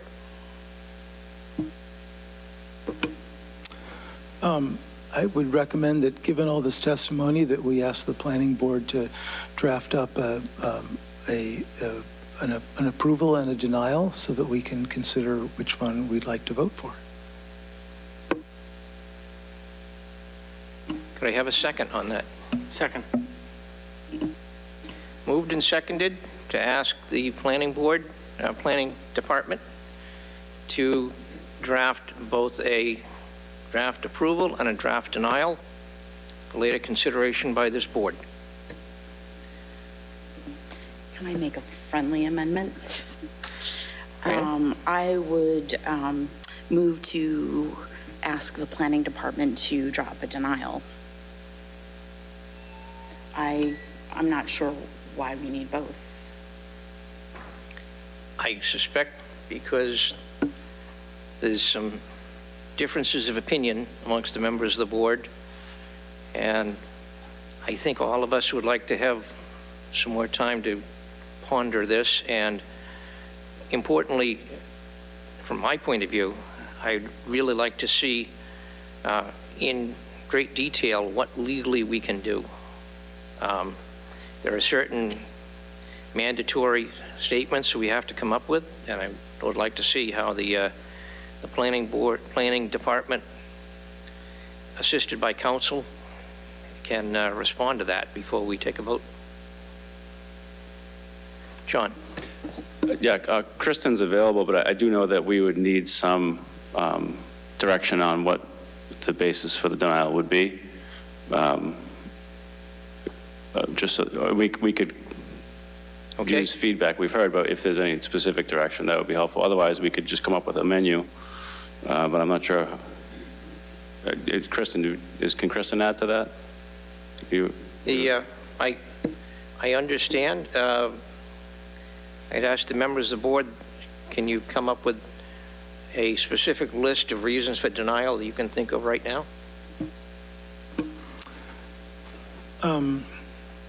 Yeah, I think if you look at the master plan requirements, adherence to the master plan, we've seen in the public testimony a number of people picking out the parts of the master plan that seem directly opposed to this. I think that the specific point about distance to residences would be also good to look at, especially given the Weymouth ZBA denial. So I can't find that denial online, frustratingly enough, so I can't quote from it directly, but I'm sure that Kristen has more skills in finding this stuff than I do.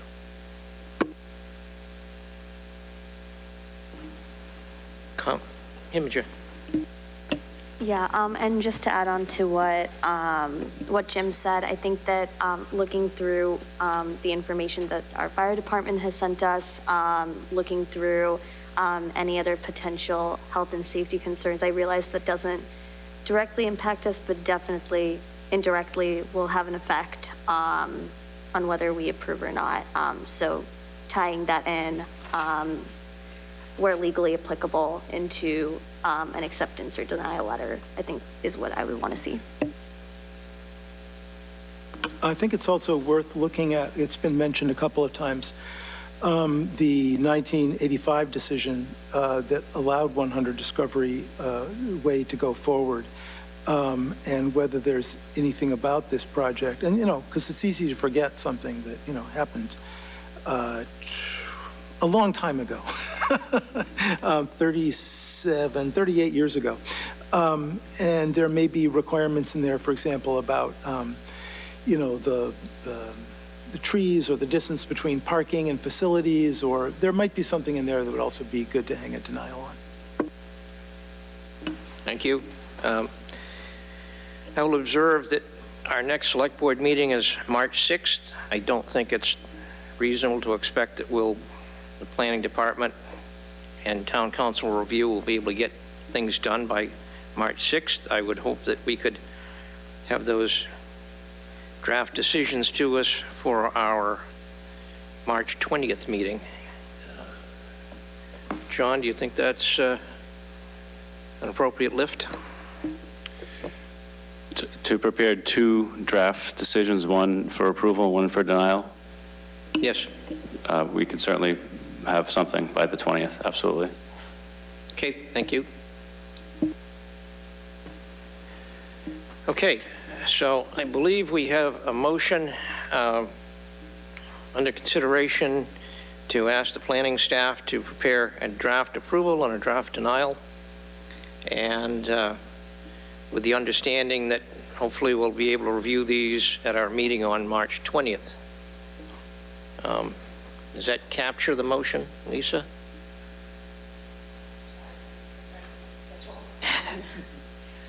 It's going to be busy. The public hearing's closed. Pardon me? The public hearing's closed. Yes, it is. So you don't need to worry about So the timing. it's just an item. We don't need to continue the hearing. But I think that captures what Jim said. Okay. All right, moved and seconded. All in favor of the motion, please say aye. Aye. Aye. Opposed? Abstentions? Okay, thank you very much. Thank you for your time.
Okay, thank you.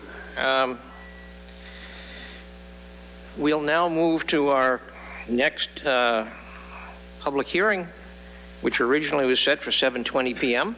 Our apologies to you, sir. The Acton Select Board will hold a public hearing on February 27th, 2023 at 7:20 p.m. in the Francis Faulkner Hearing Room, 204 at the Town Hall, 472 Main Street, Acton, and virtually on the application of Romano Pizza and Pasta at 168 Great Road, Acton, Mass., under Section 140 of the Massachusetts General Laws for a common victual license. The application can be inspected at Town Hall during normal business hours. Remote participants may view the hearing at www.actonma.bos or from a telephone. Dial 646-876-9923 and enter webinar ID number 503-918-785. Telephone users may dial *9 to request to speak. Computer and app users may use the raise hand feature to request to speak. Sir. My name is Adson Oliveira. I'm living at 205 The Great Road in Acton. Usually this pizza shop is owned by my family for 18 years. It's 2005. This is called AP Pizza. This is my uncle's names. About now, he decided to retire, and we get the business. We still in the family. We decide to change the name for Romano Pizza and Pasta. I think we do the new advertisements, the new menu. This is why I decided to apply for the new name. I appreciate your time. Okay, thank you. We have any discussion from the board? David? Just a quick question. Do you have seating inside the restaurant, or is it just takeout things? Yes, we have approved from the Board of Health for 18 seats. Okay, good. And good luck with the new restaurant. Thank you. Okay. I think we're ready for a motion. I'd move to approve this common victualler license. Second. Okay, moved and seconded. Discussion. All in favor of approving the common victualer's license, please say aye. Aye. Opposed? Abstentions? You're approved. Thank you very much, and best wishes with your business.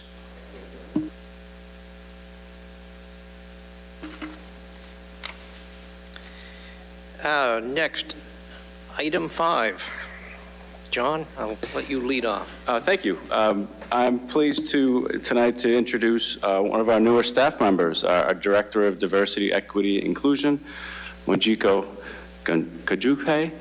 She joined us about a month ago, and she's already off and running, and I'm excited to have her introduce herself to you tonight and to the public, and you'll be seeing a lot more of her. Hello, everyone. My name is Wanjiku Gachugi. It is my pleasure to be in front of you. It is my pleasure to be in front of the Select Board members, and it's an honor to serve as the town's first DEI Director. As the first DEI Director, my vision is to help empower all members of the Acton community in order to remove barriers caused by inequality. The office is committed to engaging the voices of all community members to promote equity and belonging. I strive to build opportunities and community partnerships that will foster learning, growth, accountability, and social justice. So I've been in this role for about 7 weeks now, and I've met with several organizations, community members, and town staff. On my third day, actually, virtually, I had the pleasure of attending an MLK breakfast. Several weeks later, I had an opportunity to meet several DEI practitioners and other municipality staff at an MMA conference. Sorry it's late. Here in Acton, I've had the pleasure to meet with several people and organizations that are committed to creating community that is truly inclusive and seeks to serve all people who live and work in Acton. The organizations span from social justice organizations like the Acton Boxborough Racial Justice Collaborative to political organizations like the Acton Democratic Town Committee and faith communities. In addition, I have met with AB School District's DEI Director, and we plan on having this meeting regularly. I also now serve on the school district's leadership coalition to eliminate hate and bias. So as you can see, I've had quite a lot to do. Within Town Hall, I have met with several departments where we have began conversations on working together to develop and or continue with each department's DEI goals. I am looking forward to working with boards, committees, and commissions across town governments, as well as recommending amendments to policies and procedures using an equity lens. In my first 6 months, I also plan to create a complaint or bias incident reporting system where community members can report incidents of discrimination. And actually, so far, we have had one report of discrimination, but that issue has been resolved since then. I bring a vast knowledge from academia, global development, and health. I have worked in gender equity for the majority of my career, spanning 20 years, in various types of organizations. So I view DEI from a public health lens. Social determinants of health are conditions in our environment where people are born, live, and work that affect a wide range of health, functioning, as well as quality of life. The practice of diversity, equity, and inclusion addresses these social determinants of health, and I am happy to be a part of Acton Town employees, community organizations, committees, businesses, and community members who help create and foster an environment where all people can thrive. Thank you. Any questions? Thank you. Questions from members of the board? David. Hi, Wanjiku. I was going to ask you a couple of questions, but you answered very thorough introduction of what you've done so far. How has the interaction with the community groups gone so far, and the groups inside Town Hall?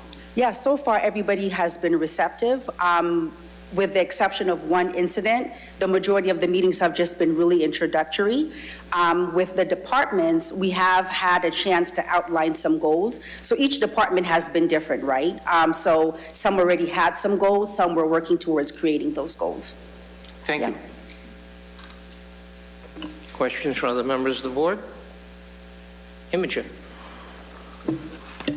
No actual question, but just wanted to say, really heartwarmed by that intro. I think that the focus on social determinants of health and thinking about how we can promote inclusivity, thinking about all these different factors that affect our daily life is really important. So thought that was really awesome. And I love how you're also working with the school DEI. I think that thinking about how we can promote inclusivity, especially working hand in hand with schools to make sure that our young people feel like they're being included, I think will be really important. So thank you for that. Just wanted to know.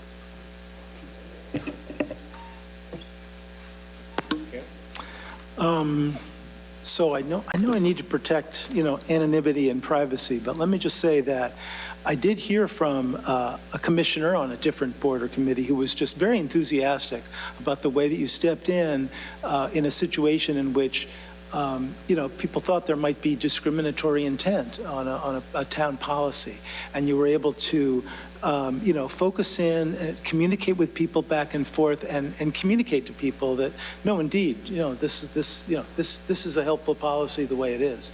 And that was, that really opened this person's eyes to the role, one of the potential roles you can play, which is to be, a skilled and neutral arbiter when people are making claims of discrimination. So it was really, heartwarming. So it was good for me to hear that. The other thing I think, this is a question that we can, this probably deserves a longer conversation, so I'm looking forward to being able to chat with you about this more. It seems to me that our boards and committees, including this, fine select board, is bound in a whole lot of habits and practices from, generations ago.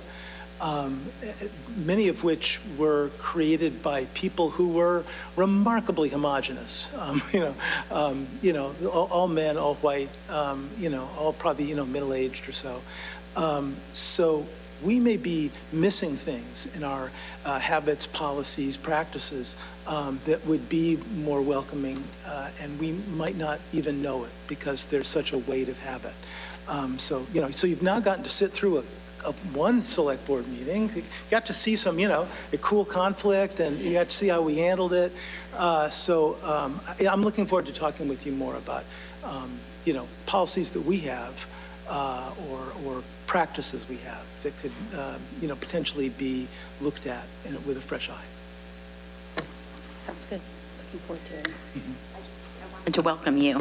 And you did answer a question I was going to ask. It's great that you're aligned with AB and the school, DEI, and also reaching out to area racial justice groups is fabulous. We have such dedicated workers and, advocates in the town, and it's great to connect with them. And good luck.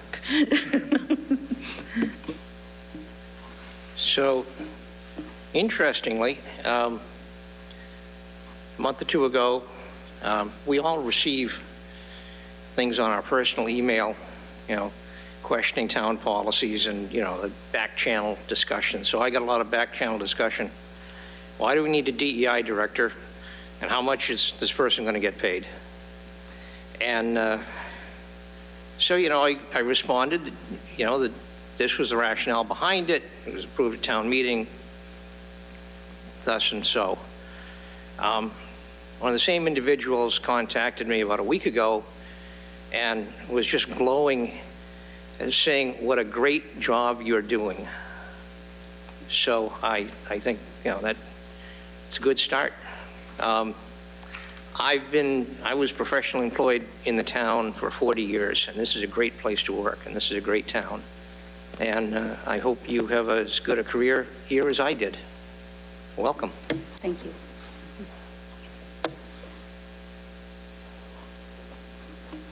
Good night.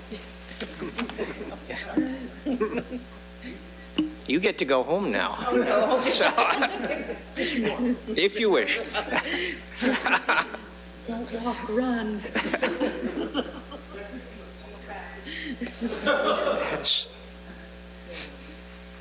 So next, Item 6, discuss integrated design for the dog park, senior park, and McManus Manor. Could I ask the host a favor to just do the slide presentation for us? Thank you very much, appreciate it. My name's Steve Trimble. I live at 8 Francine Road in Acton. And I'm here to represent subcommittee work out of the Recreation Commission for a proposal for the Main Street campus, which we're calling it, and specifically the senior park. So if you could just go to the next slide, please. So collectively, we've been referring to 348 to 364 Main Street as the Main Street campus, for lack of a better word, but everybody seems to like it. And this, I'm sorry, this is Dennis Dale, who I think many of you know from the Dale Associates. So this is the property just north of Route 2 and on the left, and it's the Acton Community Dog Park, a proposed senior park in the middle, and McManus Manor. We're not going to spend any time on Acton Community Dog Park or McManus Manor unless there's specific questions about it. You may know that Dennis is also doing the work on the Acton Dog Park, so he can answer anything specific. But just from a background perspective, just because it's new for a lot of people, in 2022, town meeting authorized the use of ARPA funding for the design activities for this. The Recreation Division put the design work out to competitive bid. The Recreation Commission established a Main Street campus subcommittee in the summer of 2022. Dale Design was selected to prepare this high-level design, which we're going to show you today. The subcommittee has membership from 2 members from the AHA, 1 member from the COA, 2 from the dog park, Acton Community Dog Park, 3 from the Recreation Commission, along with Melissa Sedapani-Rufo, director. And then we have Dean Charter working with us, along with David Martin. So we've had some good input. So just for those of you that are not aware of, this is the area we're talking about. If you want to just go to the next page. So there's a couple of goals we're looking at. One is to create a quiet, shady place for restful exercise for residents of both the McManus Manor plus all seniors in town. And it's really focused on that. And the second goal is really a test and learn opportunity for the town. We're proposing that we go in with a fairly open and amenable space that can be changed and will be flexible so that it can adapt over time to the needs of the senior community. I'm not going to go through a lot of the verbiage here. A lot of this, there's way too many words on these slides, by the way. But we're really looking at handling the senior population. And for those of you, some seniors are incredibly active in their 90s, and some people are very impaired at their 60s. It's a very diverse population. So we're looking for something that will give them an opportunity to do restful exercise and just have a gathering place. Next slide, please. So I'm just going to go through this, but accessibility is an issue, right? We need to have walkways that are accessible. They need to stay at about a 2% grade. This property presented some challenges for that. We want it integrated with both of the adjacent properties, so we want the same benches, the same vegetation, the same look and feel. We want it to look planned and not haphazard. We want physical activity, some privacy. Obviously, it's close to 27, so we want to make sure that it's not too noisy. And then you'll see a sprinkling of photos in here. These are active, up and running senior parks across the country that these photos have been taken from. And in the appendix for your viewing pleasure later are links to a lot of information, background information, if you're interested in looking. Next slide, please. So I'm going to turn it over now to Dennis to go through the next couple slides. And I just would say that we met several times in the fall and over the winter, taking up some of Dennis's time as he worked on 53 River Street and the dog park. So we've been all bumping elbows, but we've gone through, this is our 3rd iteration of designs. This is, we have 2 other designs that we looked at and moved on from. So Dennis, if you would. Sure. Yes, I'm Dennis Dale, principal of Dale Design Landscape Architecture out of Winchester. This has been a great deal of fun to work on because back in 17, we provided some initial concepts for how this property could be used after the issues with the Walker property. And one of them was just what we're talking about here, the senior housing and recreational opportunities with the dog park or other facilities for the community.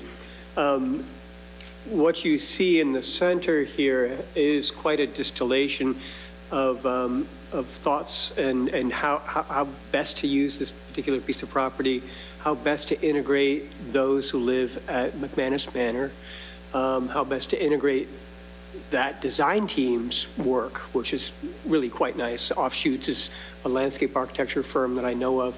They do great work. So we're taking some ideas from them and helping kind of bring that down the street.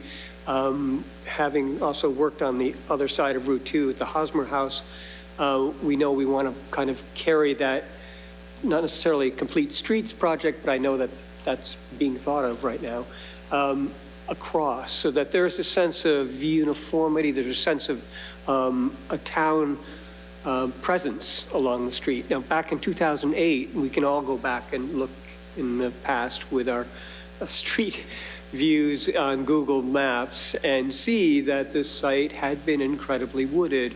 It had a line of nice stone walls along it. There were some huge trees, giant 36-inch oaks, and there's the vestige now, which you see in the corner right off of Isaac Davis Way extension there, the large white pine, which is a vestige of what was out there. So part of this is bringing back that sense of the past, what was there. Working with McManus Manors, they have an issue with trying to provide enough screening on either side of the larger building of McManus itself for the neighbors, but carrying that concept across. So what we've been talking about relative to people using the space, the seniors, is that, yes, we have a very steep site. The grade is probably from the dog park area up to the more level area is somewhere in the neighborhood of 15 feet or so. So the initial dog park studies, working with the leaching field, but now we have this wonderful sewer line that's coming in, has allowed us to look at the site from a grading standpoint a couple of different times here. We designed the dog park with the leaching field, and we designed it without the leaching field. And now we're designing it with the senior park. So now we've been able to kind of look at this many different ways, and both grade-wise and program-wise. And so what we've realized is that the senior park should be, like Steve was saying, someplace that's got enough flexibility but has defined spaces where people can come and sit. And, you know, whether it's what we're looking at is, we're looking at essentially is like living rooms. And the space that you see in the center there, the open green, has a series of little rectangles. Those are the opportunity to have outdoor plantings, you know, essentially raised planters, and to be at a height that if you were in a wheelchair, that you could enjoy that. Now, are we going to have them all at once at first? Maybe not. Maybe we would, depending on what the programming is. But the idea is to give the park that space to do these type of program elements.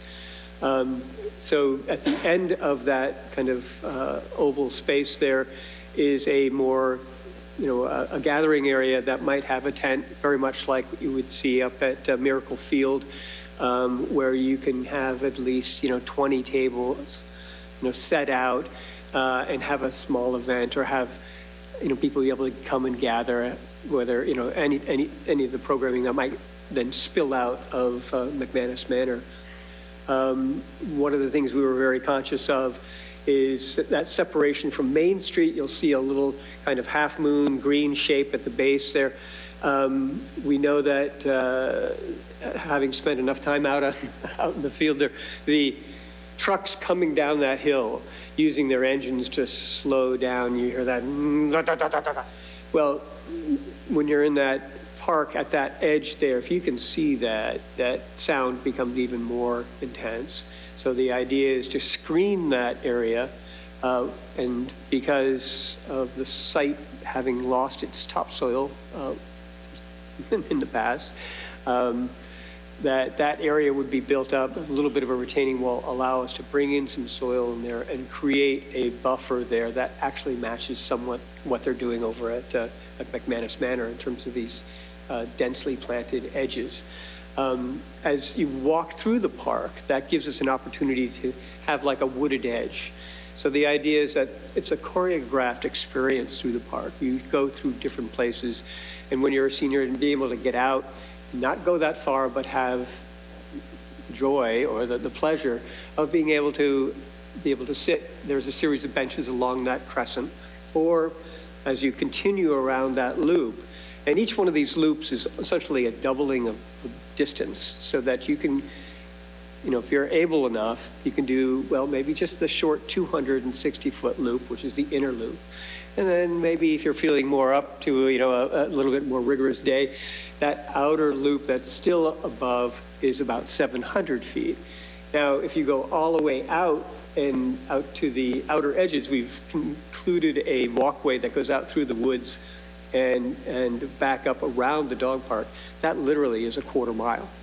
So, and they're different surfaces now. When you get in there, you're a bit more able, that's a woodland path, much like being in the Arboretum.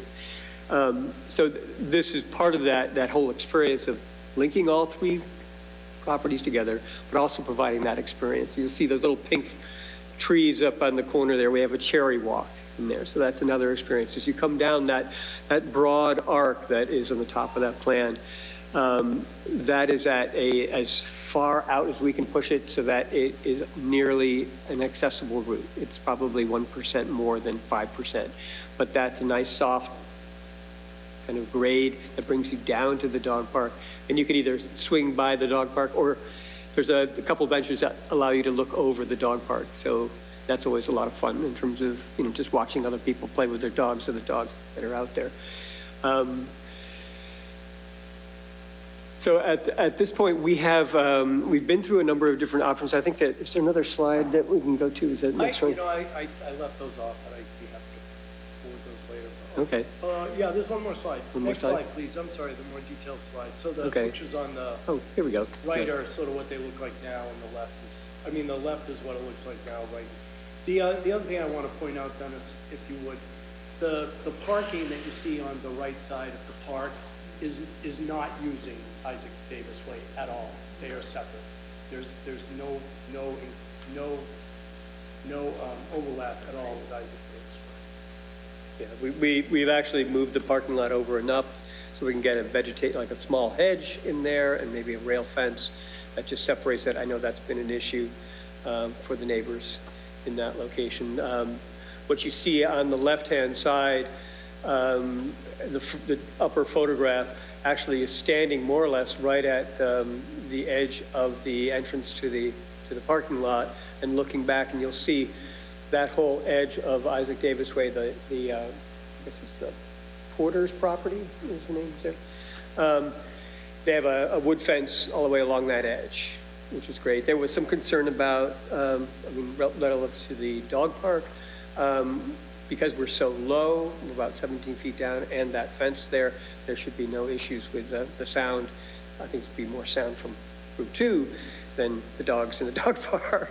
And you can see that the next photograph down, you'll see on the left, you can see the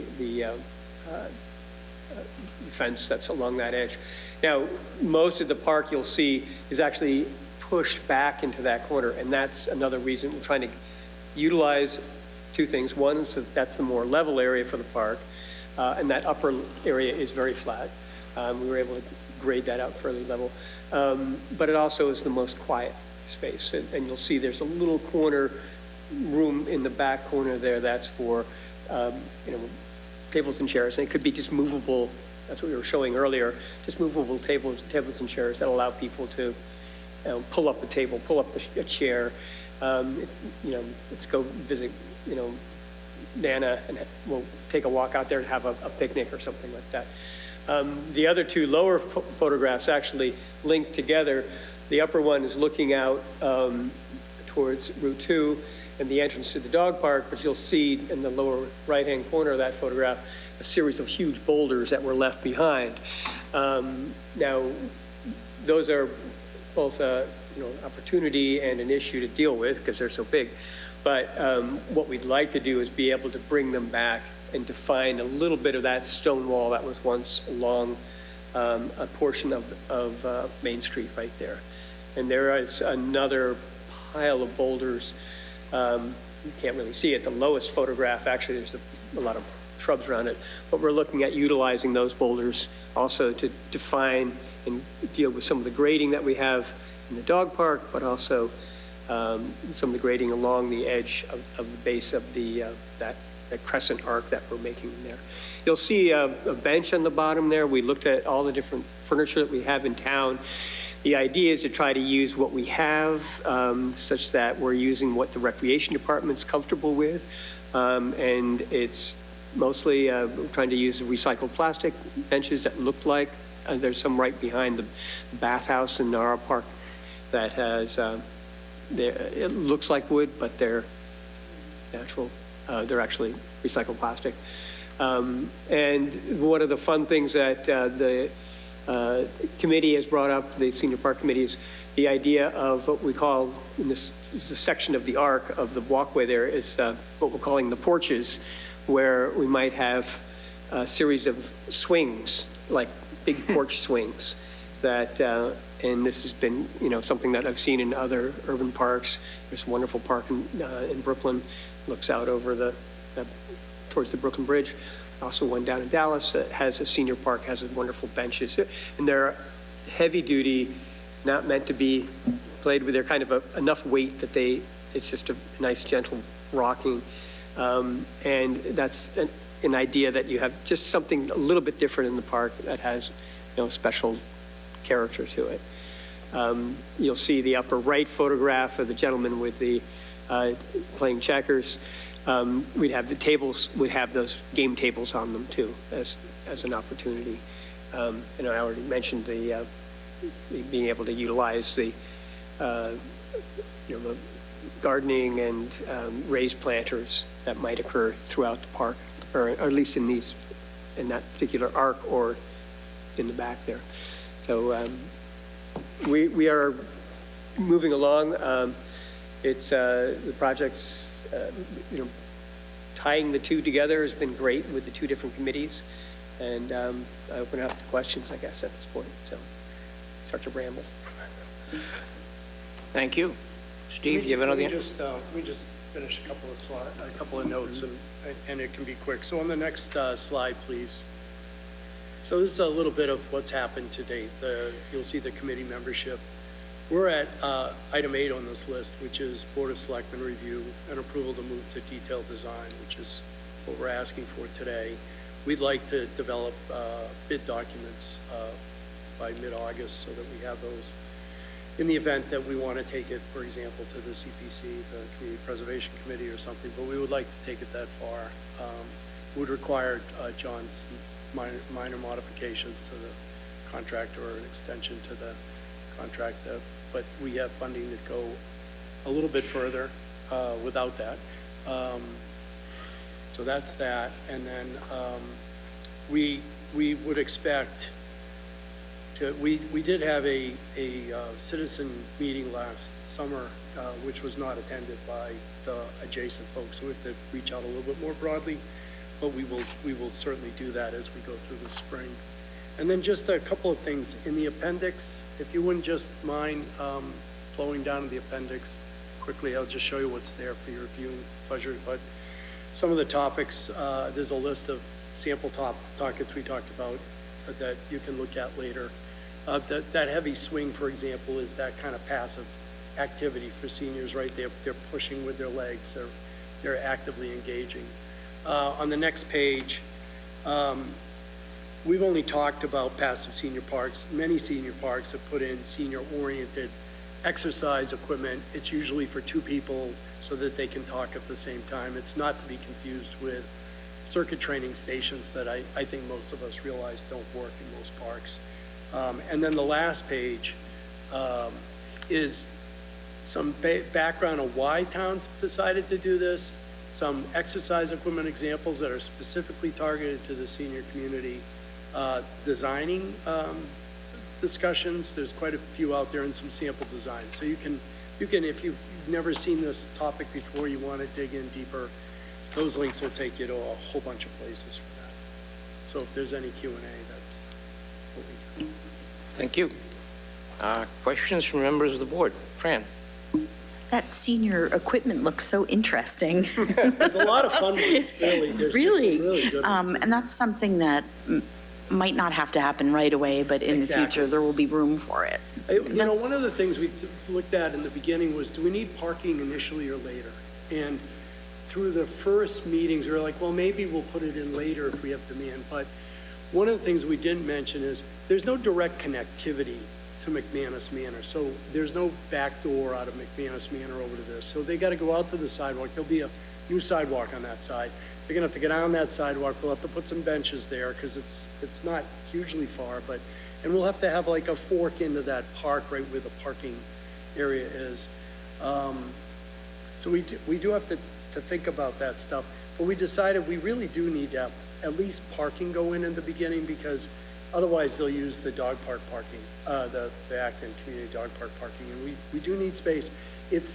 I mean, really a natural user of this are the McManus residents, but it should be available for everyone. And if you think about it, if they don't have parking there, they have to go to the police area, or they have to park over at Acton Wine and Spirits or something, which I don't think is an ideal situation. So we do think that the parking is sort of a must go with the first phase kind of thing.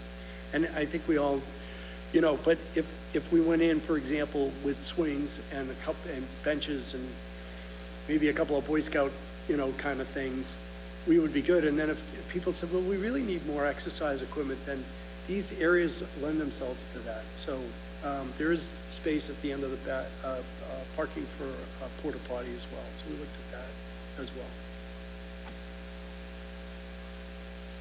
David. Thank you. Well, first of all, thank you, Steve, for stepping up and carrying the ball on this. It's been fun, actually. You've done a good job, and I really appreciate all the elements of the park design. I really like the fact that it's integrated with the dog park and that long walk.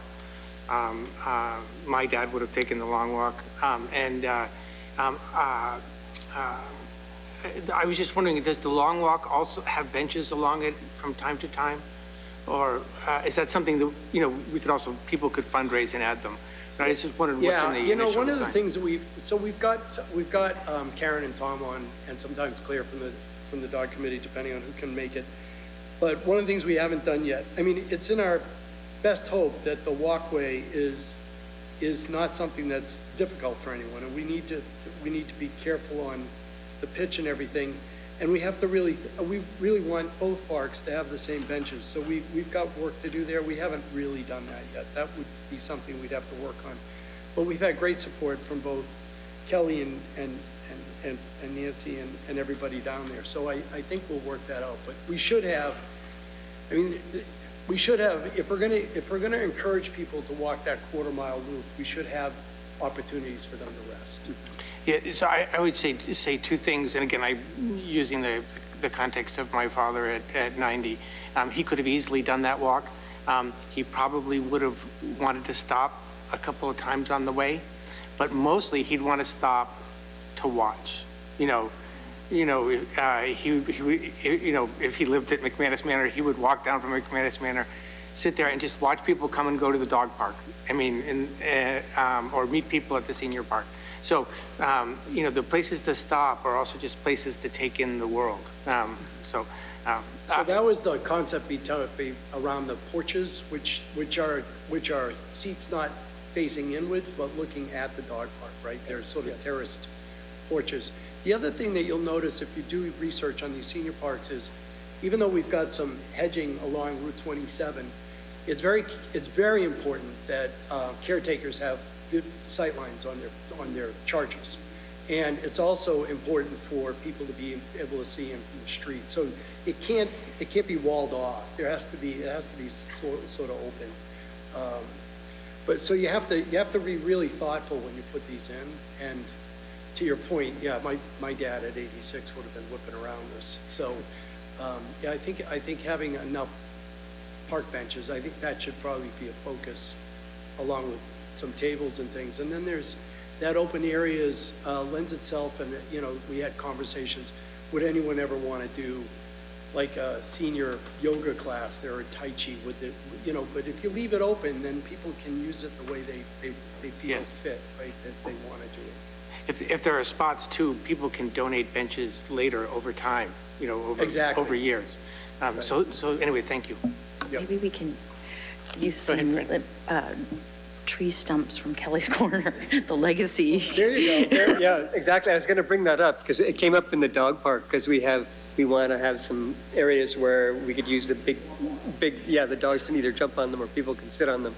But that also the idea of along the walk, and that walk, if you've ever been down there in early spring, like in April, whoever lived in that house had a penchant for daffodils, and there are white daffodils throughout that wetland area along that, and there's a giant stone wall, like a really thick, one that you could walk on, that goes through that wetland area, and it's really beautiful. I mean, it's just in early spring, it's just a really nice little spot.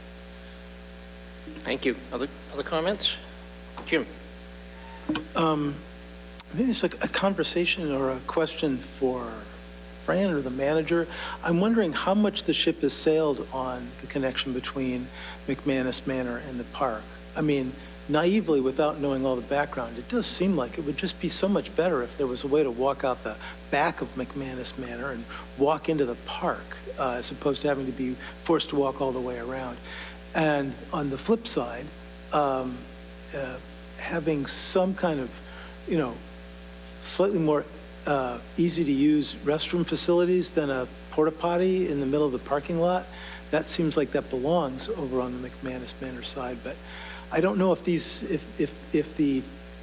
already too late for that. If we've already hit the design stage where that's done.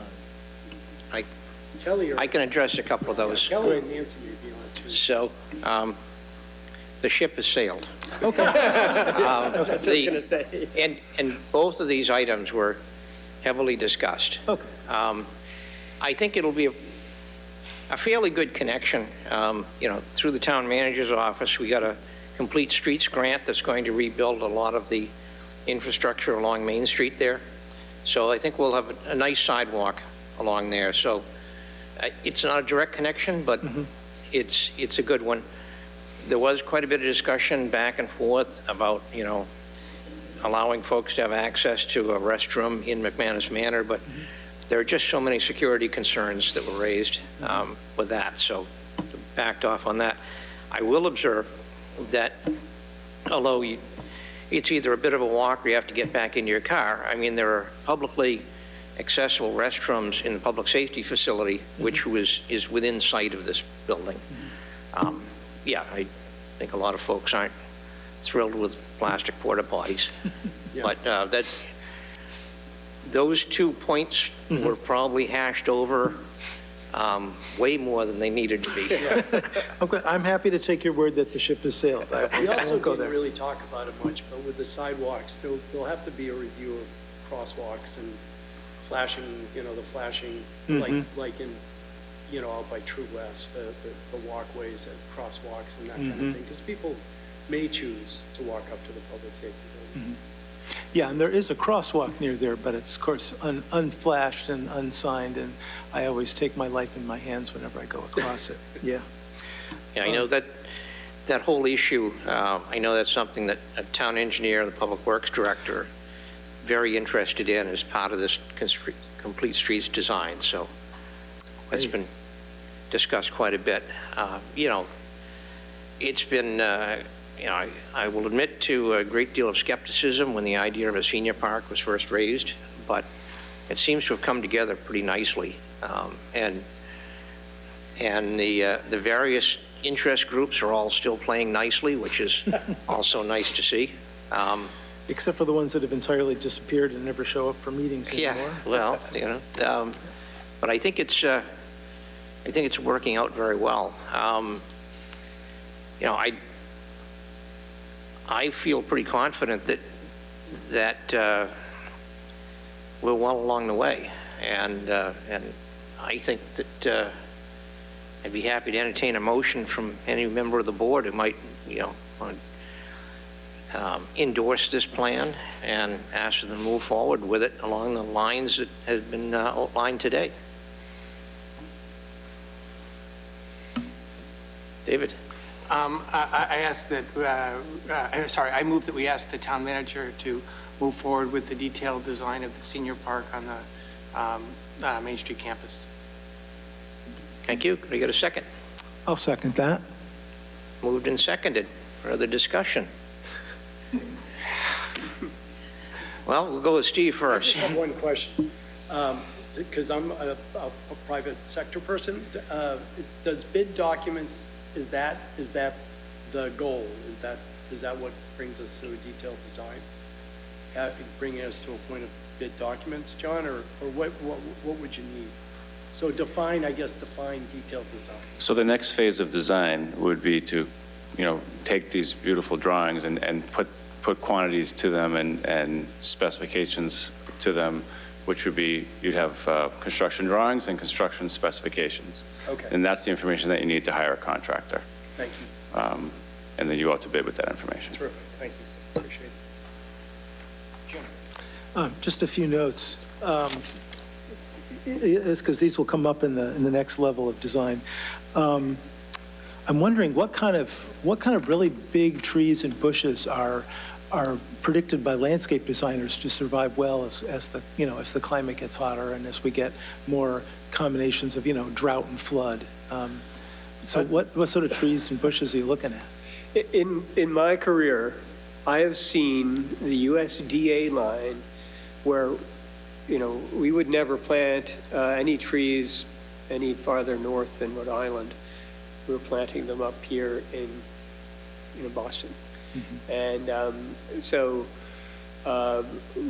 interesting thing about that, the group that did offshoots that did the planting for McManus Manor, that's their whole focus. That's how that particular firm got started. Mm. So the selection she has along the street, which includes multiple varieties of oak, would be, they have white oak and swamp oak and pin oaks.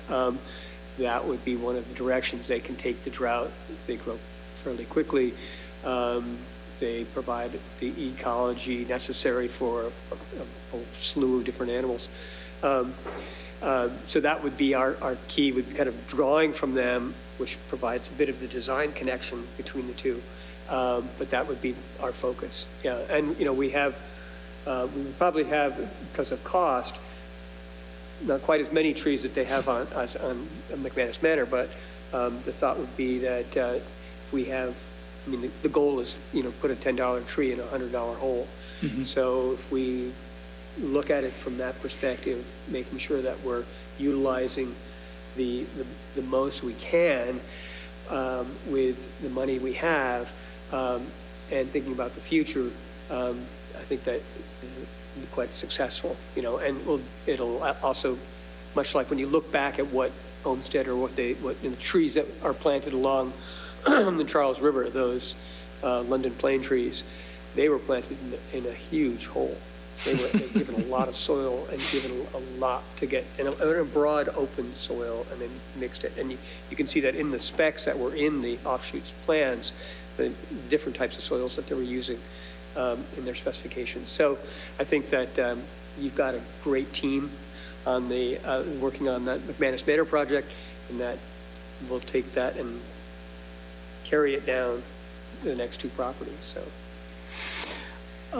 Thank you. That's very reassuring and exciting to hear. A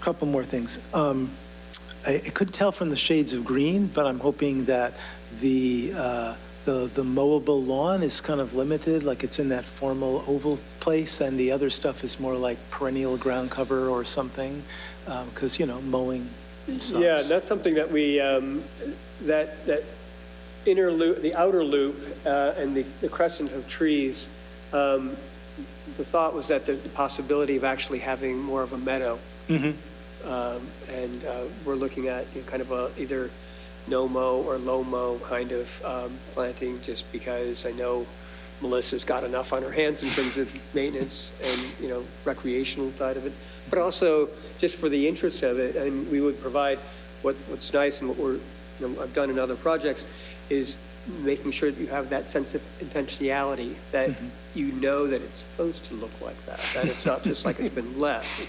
So there's a mowed edge, and then there's the meadow. So, and meadows are not, meadow when it can would be nice, but it does take a little bit more thought and a little bit more time for them to establish well, but definitely worth it in the long run.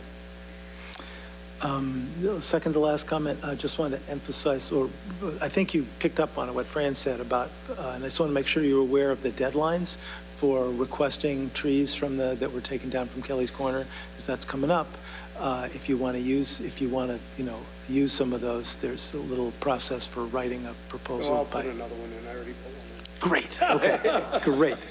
And my last thought was just for my fellow board members is let's not forget to consider banning air braking on trucks as they go down 27. So we can fix some of the noise problems, because air braking shouldn't be necessary there. Trucks have brakes. Anyway, that was it. Thanks. I love this project. Thank you. Yeah, to the point about trees, the guidance from all of the conferences I've been at for probably 25 years is that for New England, you really have to look for what grows successfully in the mid-Atlantic states right now. And the latest projection that I've seen is looking at, if things don't change, in about 100 years, we'll be looking at Massachusetts having a climate somewhat similar to what you've got in South Carolina, which is great during the winter, not so great during the summer. Also, I will note that the Dog Park Committee is going to be coming back in, I believe on March 20th, with their more advanced design, and they're going to want a thumbs up from this board as well, so that they have some time constraints that they have to deal with as far as applying for a construction grant from the Stanton Foundation. So a lot of what you've seen today, you will see in another couple of weeks. Right. Imogen. Thank you. First of all, I absolutely love the design, and I echo what everyone said. It was really interesting and well put together, and I loved hearing the thought process behind it as well.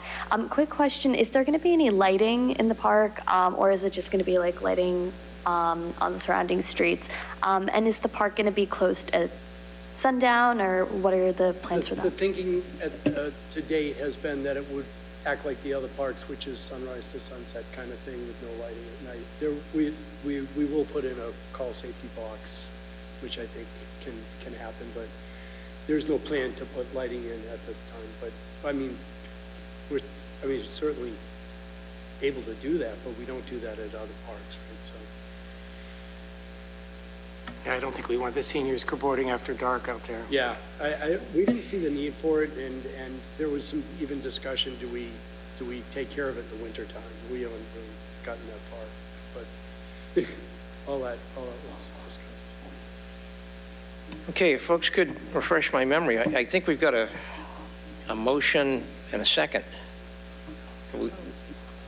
We don't. Okay. David, I think you started. Oh. There was a second. Okay, all right, we've got a motion and a second to basically ask this plan to move forward under the guidance of the town manager to bring it to the next stage. Do we have any comments? Anybody online? Matt?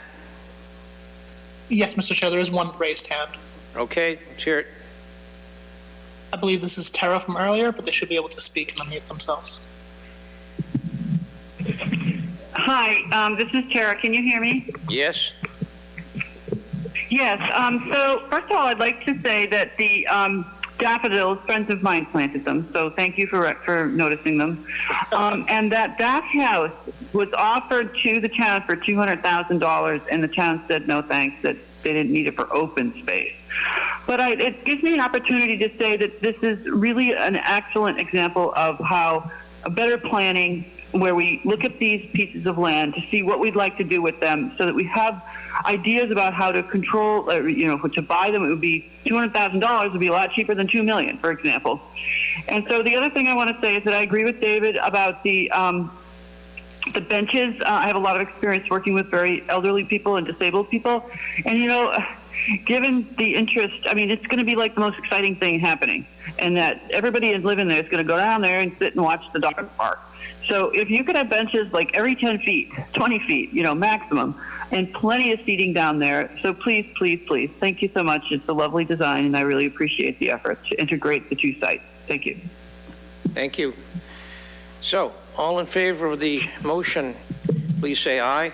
Aye. Aye. Opposed? Abstentions? Thank you very much, Dennis and Steve. Thank you very much, everybody. Thanks.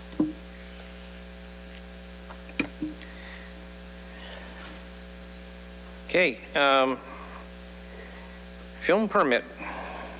Mr. Manager. Thank you. So on occasion, we're contacted by production studios that are interested in filming in town, and I don't remember how we dealt with them in the past, but in this particular case, working with Julie Pierce, our Economic Development Director, we thought it would be a good idea to develop a permit that we use to have the board formally issue permission for productions to film in town, which allow for us to ensure that they're properly insured and that they follow rules if we have any in this case, and just so that we know about it, so that people don't say, what are these people doing? So in the packet is a proposal for a fee, for a permit with a minor fee. And Julie looked at this because several other communities in Massachusetts have a permit like this, and in some cases they have a fee schedule, which is complicated. But we think this is an economic development opportunity, and so we didn't want the fee to be overbearing, and so we're recommending a flat fee of a per day for when they're in town, to be negotiated and discussed if it's complicated. But we thought that the permits would also give the film industry the idea that it's okay. This is a place where it's a beautiful community. We have all kinds of landscapes and beautiful buildings and things like that you may want to capture in your films, and come check us out. So that's the proposal. If there are any questions, I'd be happy to answer them. Otherwise, I'd ask that the board consider the motion that's put in the recommendations as number 4, which is just to approve a film permitting to be approved. Yeah, on behalf of the board. Okay. Yeah, I can think of at least 2 successful films that were done here, one being House Sitter and the other being Labor Day. I think there were some other scenes shot for some other films, so yeah, it's a great economic opportunity. And it gives people a great feeling. You drive down Piper Road and take a look at that house that was used, and it gives you a great feeling about, oh, we're kind of famous. I'll entertain a motion. David. I move to approve film permitting to be allowed at the discretion of the town manager on behalf of the select board. Second. Moved and seconded. Further discussion? Jim. I just wanted to check, John. I think what's happening with 1, 2, and 3 is that you'll come back at some point with with a more fleshed out proposal with actual fees and all that, and then we can approve that. Am I reading that correctly? I thought that those would be in the packet already, because we have that. So it was my impression that at the discretion of the town manager, he could set the fees. Yeah, so that's like, I think we need to be setting the fees. I would prefer that the select board continue to be the body that sets fees. We do that for everything else we do. Yeah, that'd be the only part that I'd want to have come back, would be a specific fee proposal. So the recommendation in the memo is from $25 to $500? Yes. Should we put that in the motion? So, I'm sorry, to jump in, the actual permit doesn't look like it's in the packet. The actual permit is, to the fees, a crew of under 50 people is $50 flat, crew of over 50 people is $100 flat. Per day? Total. Total. Total. Total. Okay, so this needs more, this needs more work then. But there is a production that wants to come to town. It's a small production. They are an independent film company with, they're not a big time Hollywood studio or something. So would you consider the $100 fee for this particular case? And then I'll come back with a more complex fee schedule for you to consider.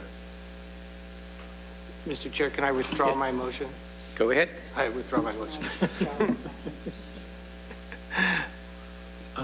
So in answer to your question, John, I'm certainly happy to have you approve this single production and charge them some amount of money that's like, $100 or less, and then come back with an actual permit for us to consider for future productions. If that sort of fits for people, I'd happy to attempt to turn that into a motion, although I'm not that good at that at this time of night. Plus, there might be comments from the public. Comments from the public. Hi, Alyssa Nichols, School Street.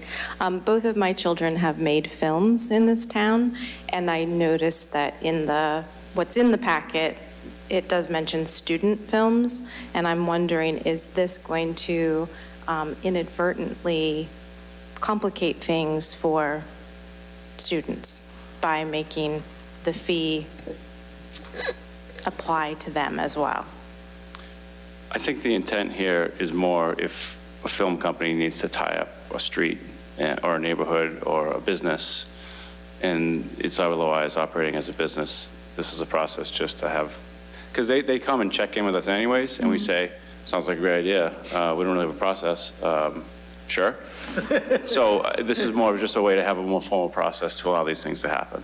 So it has the intent here is not to charge fees to students that are making films. So I don't see how we would ever do that in this case. Okay. So. Well, that was my assumption.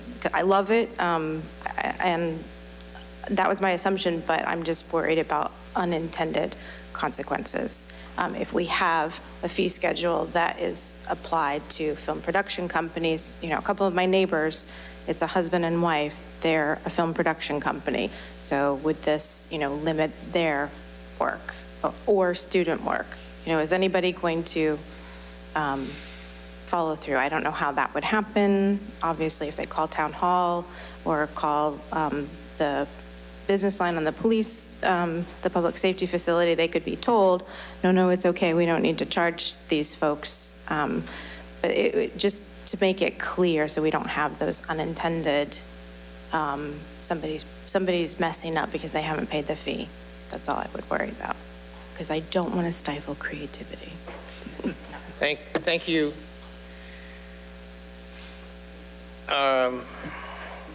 All right, who wants to take a stab at a motion for this one time and ask the town manager to come back with a more developed proposal? David. Before that, I just wanted to say, in response to Ms. Nichols' comment, is that presumably we're talking about permitting when it has an effect on town properties or facilities, including the roads, right? So I assume Labor Day shut down Piper Road once or twice. They definitely shut down High Street, and Jason Reitman had set up his director's chair in my front yard, and they parked 2 1980s cars in my driveway, and I was not allowed to get my cars anywhere near there. But anyway, they had to shut down High Street on a Sunday morning, I think. And so that kind of thing is what we're permitting, not if someone goes to the, one of our parks maybe with a camera and films, if they don't need any accommodations. So I don't know, I guess the permit should take that into account as well. I think what will come out of this, I hope, is that we give the town manager the latitude to be able to work with these film production companies and, the various town departments that might be impacted by their work, and that we don't end up wordsmithing everything that's going to happen when somebody comes in. I mean, that's the kind of nightmare that's going to drive people away from trying to film here. So keep it simple, stupid, I think should be our motto here. David. So for this one thing, John, is there a specific company that you want us to name, or do you want to say for the, for the next, until April or something, you can charge up to $100 fee for, or what would you like to see? Yeah, so the crew is going to be here in March. They're going to be filming for three or 4 days. They're looking to use, and they haven't finalized their location. I think they're doing their due diligence, reaching out to us. And we're trying to be proactive and saying, great idea. It's so easy to do here. All you need to do is this. So we're just trying to create this. So to answer your question, if you would authorize us to allow this film company for the film, I don't know if it messes up their industry stuff. I say the name of it, but a film. I could just say by time maybe. So could I, for example, move that until we establish a permanent film permitting process, that the town manager can charge up to $100 at his discretion to permit a film company. Ooh, brilliant. Yeah. Okay, move it in second. All in favor, please say aye. Aye. Opposed? Abstentions? Thank you. Thank you. Sorry about that. All right. We need more fireworks. Item 8, John. Speak for yourself. Thank you. So, speaking of big productions in town, the fireworks celebration that we've had for many years has been a very big production. It draws people from all over the region. Some people say there's close to 10,000 people that attended the last one that we had in 2019, I believe. This year, the board directed us to bring that celebration back. We got a later start than we normally would, and because of the fact that we took a few years off, the vendor that we worked with in the past has been taken by other firework celebrations, so they're no longer available to us. So where we're at right now is that the best that we could do for a date is June 30th, which is a Friday, and having it be a Friday is okay, but having it being June 30th is almost a week from the 4th. So before we dive in to fully plan this thing out, we wanted to make sure that the board was comfortable with this. What we're thinking about is a celebration that would have a band and have fireworks. And whatever else we can sort out. But in the past, there's been a whole day of activities, which we're going to move away from just because it created complications. We received direction from the board that it didn't want us to charge for this event. We did have a creative proposal, though, that we want to make sure you're comfortable with, to actually do some charge for VIP parking as a way to generate some revenue to help offset the cost for this. As you know, there's a little bit of parking available near the beach, and there's a little bit of parking available near the sports pavilion. And if we can identify some number of spots that we can charge people to park and they're willing to do it, then maybe that's the way to generate revenue. And if the board is not comfortable with it, then we won't. But we're just trying to find ways to offset the cost of this. So just want to make sure, A, you're comfortable with the June 30th as a date, and B, the charge for a parking idea. And we'll always, as we have in the past, ask for donations, but it hasn't always been that successful as a way to offset the cost of it. We do have a town meeting warrant article for $25,000 for this, which would cover most of the cost. In the past, it's been nearly $50,000 to do this event. With the scaling back that we're talking about, it will be less than that, but we still will need to rely on some other funds to complete this effort on top of the $25,000 that we're asking town meeting for. So I just wanted to bring this to the board now, let you know where we're at, and see if there's any feedback that you want to provide to us before we finish all the arrangements. Well, I'll start out. I'm less than enthused about the June 30th date. But I questioned when we had the discussion before if we were moving too quickly on this. So I'm skeptical. I'm also not, I'm a little concerned about charging for parking, but, I'll leave that to other members of the board. So I'll ask for comments. David. So just by implication, that you're proposing June 30th because we couldn't get Saturday the 1st or Sunday the 2nd? That's the closest we could get to the 4th. Yes. With a vendor that's within a reasonable budget that we've used in the past. We could pay for a much more expensive celebration and maybe get a better date, but with the type of celebration that we want to do, that's the best date we can get. So I don't mind charging for VIP parking as a way to fund the fireworks for all, right? I think that's, to me, reasonable. And maybe Friday's a way to, edge back into this. But I agree that the Friday is not ideal.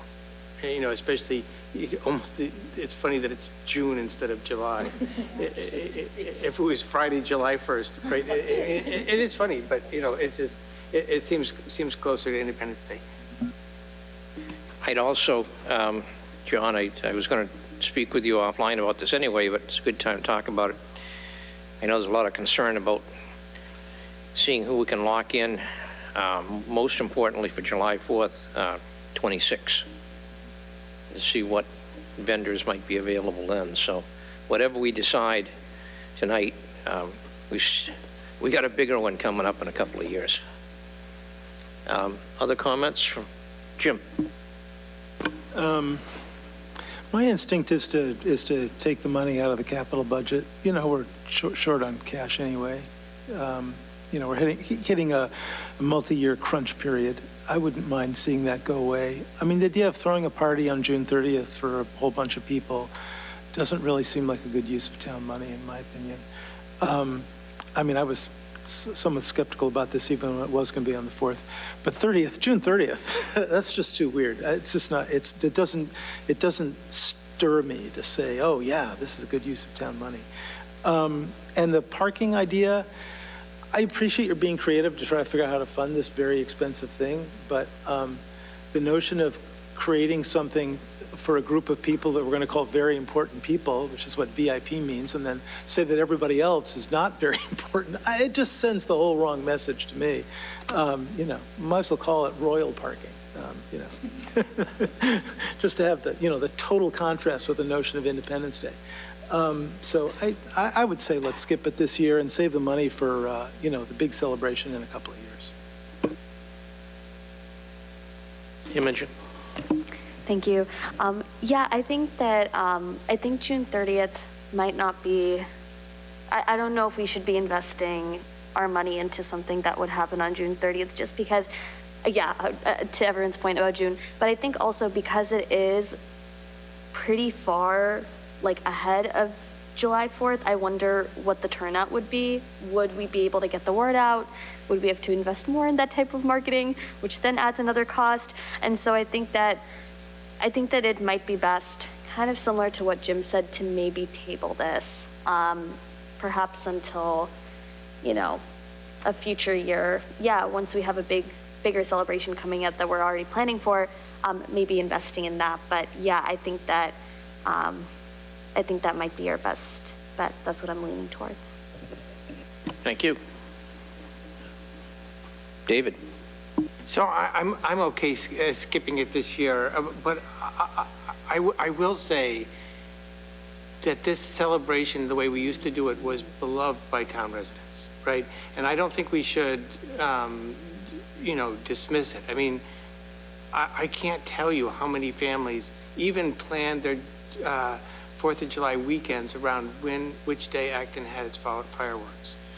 And it was a huge community gathering. I mean, I think the biggest community gathering that we have.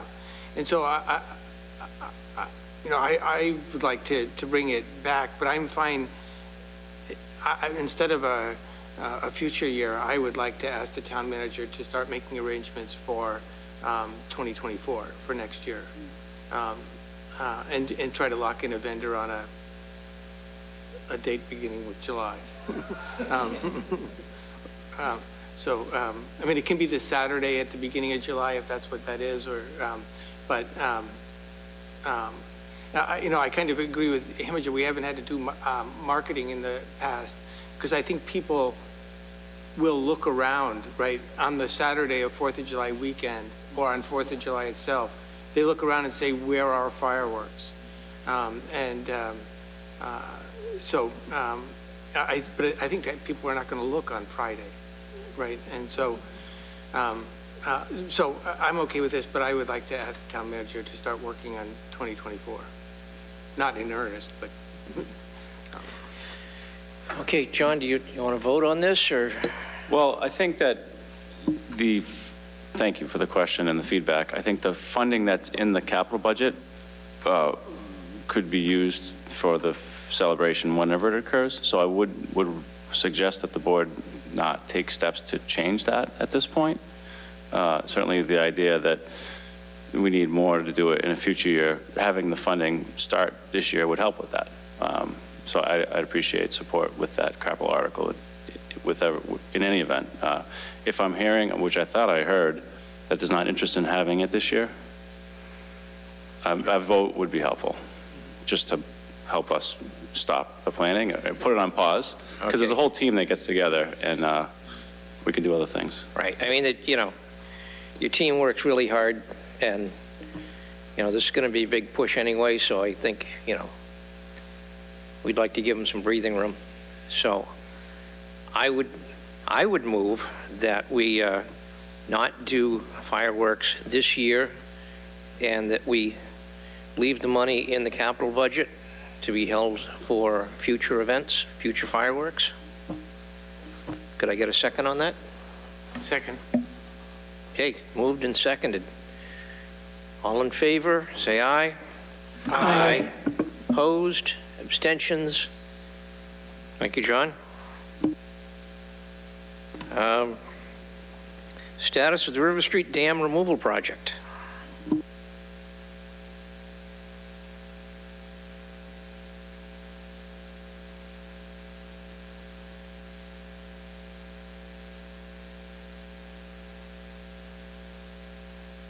While we're waiting, I'll note that next year, Thursday is July 4th, just for advanced planning.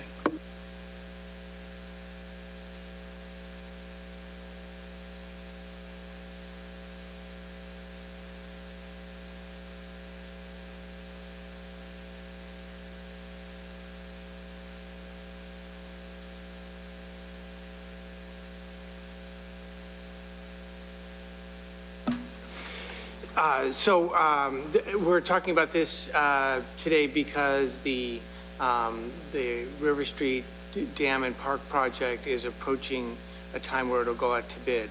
And we wanted just to bring the board up to date as to where we are and invite comments and anything you might want to say about it. Where are we now? We're well into the design of the two pieces, and have a design and a costed design. As far as actions that have been taken, this old salt shed has been dismantled, and the DPW has taken the concrete blocks that were of any quality at all away and left the ones that were not of any quality at all. I'll talk more. We've also recently gotten our DEP 401 water quality certification, but I'll talk more about certification in a bit. This is the current park design, and I just very quickly, this was also done by Dennis Dale, and I'll very quickly just go over the highlights for you. I may use the numbers that are on here, but the numbers were just on this picture. I might skip over and talk about some and not others. Item 1 here is a place that outlines in granite stones where one of the historic mill buildings was, and also is a place to service your bicycle. And I'll talk more about that in a bit. Where 3 is, that is an overlook, and I have a better picture of that in a bit. And so to the left of 3, that's the old retention pond for the mill pond. And so that's all behind the dam. And so when you're on that overlook, you can not only see the park, but you can see the old pond. And since it's not going to be backed up, it's not going to be a pond. It's just going to be a riverbed through the bottom of what was the pond. Just below where the number 3 is, where my cursor is now, this is an element suggested by Tom Tidman. And this part is where the dam will be taken out. Almost all the dam will be taken out. And all the dam needs to be taken out to accommodate future floods. I think it's designed for a 500-year flood. But anyway, this is stones set at the bottom at ground level. So you can see where the stone dam was. So it doesn't affect the water flow over the top, but you can still see where the dam was. All this area where my cursor is, will be all floodplain, and in floods will be flooded. So everything, well, let me just say this long element here, this is what was the tail race, and will be a stone-lined walkway in this park design. Below the stone-lined walkway will be flooded, it'll be underwater in a high water situation. Just above the tail race, element 5, is a little amphitheater made out of stones. So that it's kind of a cute element. Then there are walkways that go down to the river at 6, and I think you could also make your way down to the river at the end of the tail race. And so those are areas where people can connect with the river, right? I think it's much more common to be able to walk up to the shore of a pond or a lake, or the ocean for that matter, than it is to be able to walk right up to the shore of a river. And so that, to me, is kind of cool. If we work our way around, item 8 is just a small parking lot. And then the walkway along the top of the park, that will be integrated with the sidewalk on River Street. So the sidewalk on River Street will come into the park and be that, I don't know exactly what the dimensions are there, like 20, 30 feet away from River Street. And then pass through this outlined historic building and bike repair shop. So this is what the overlook will look like, which was item 3 on the previous slide. Which item 2 on this slide is item 3 on the other slide, which is really confusing. The amphitheater in the picture on the upper right, that's kind of what the amphitheater thing might look like. This is another one. And then you may have seen them on other bike paths and things. In the lower right, there are some there's a bike stand and some bike repair tools, and they're mounted on a rack. And so if your bike stem is loose, you can pull in here and you can tighten the stem and then head off. So this is the current state of the permitting. There are lots of permitting in this project, and I won't go through them unless people want me to. The only one that's really outstanding is the Army Corps 404 permit, which includes the historical assessment by the Mass Historical Commission, and Mass Historical Commission is relying on the Acton Historical Commission. So we have a memorandum of understanding with the Acton Historical Commission, and that process is close but not signed, sealed, and delivered. The historical, the HDC's part of permitting here is permitting the tear down of the 3 structures, which include the salt shed, the machine shop, and the dam itself. So the HDC, because this is in the historic district, the HDC needs to permit the demolition of any structure, which they've done. And then the dam safety permit, the Conservation Commission, the water quality certification, they're all done.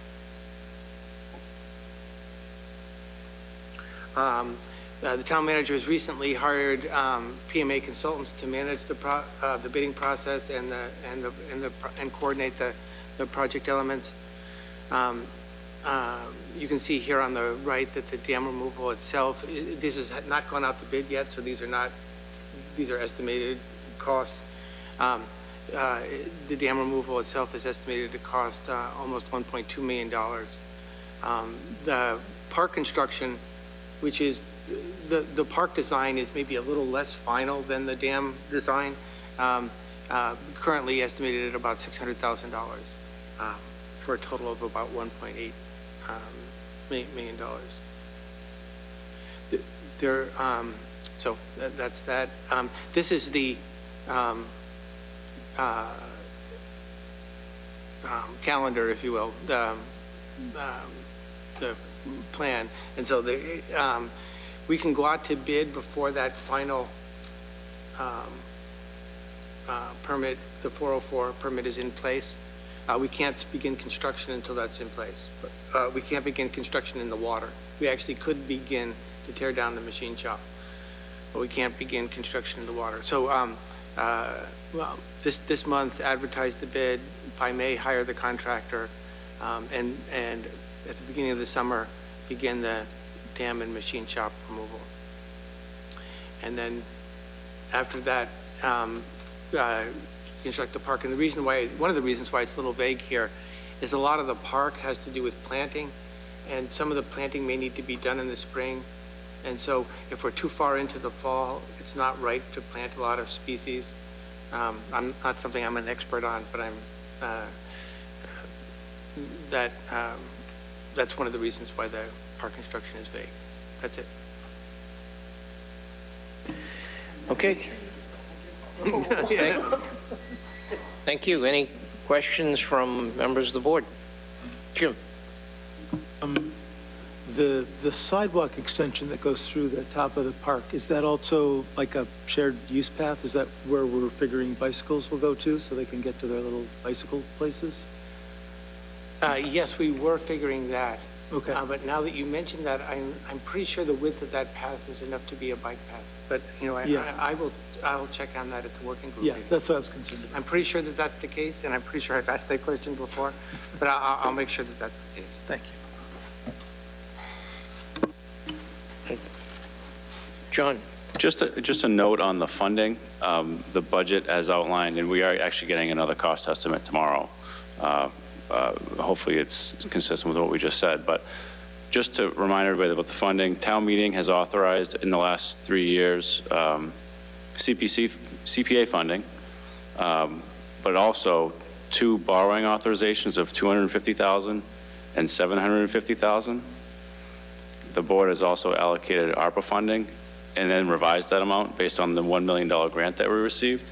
So in total, we have about $2.2 million worth of funding. So with the budget that was just presented with some contingencies, I'm comfortable that we'll be able to complete the project, and I'm excited about the support we received from town meeting and also from the state. And if we need to make changes, as mentioned, we'll look at the park as things that we would change, because the core mission of this project is to remove that dam. And the park is an awesome result of what we'll do after we do it, but the core here is to get that dam down. So just want to make sure we're aware of all that. Thank you, David. I think, John, you just missed that we also got a $1 million dam and seawall grant. So that's Right. part of that Yep. 2.2 million.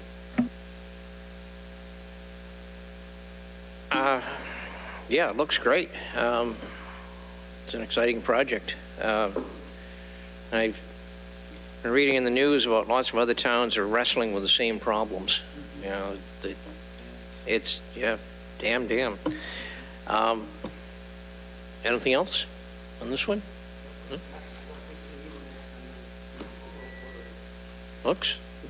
Looks good, thank you. Town meeting warrant articles and consider voting on recommendations. Looking at the hour and looking at what we've already recommended, I don't know as we want to delve into this at this point or not. I think, you know, we've got a couple of items that are related to zoning, and I don't think we haven't had the planning board hearings on those yet. I had been thinking about at our March 6 meeting or our March 20 meeting, especially going into the citizens' petitions and inviting folks in to give a couple of minutes to make their pitches to us.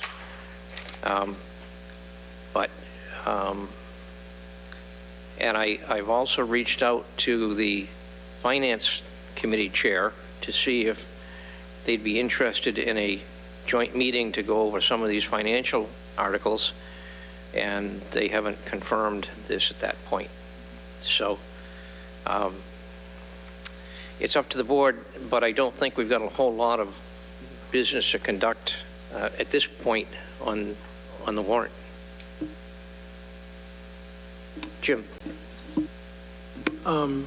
What's the right time, or what's a good time to assign board members to the non-binding resolutions? I would hope that after we hear the presentations, folks will be interested in raising their hands on them. And John and I are going to be meeting doing an agenda meeting tomorrow for our March 6th meeting, so we'll confirm that we've got enough time on that schedule to deal with all that.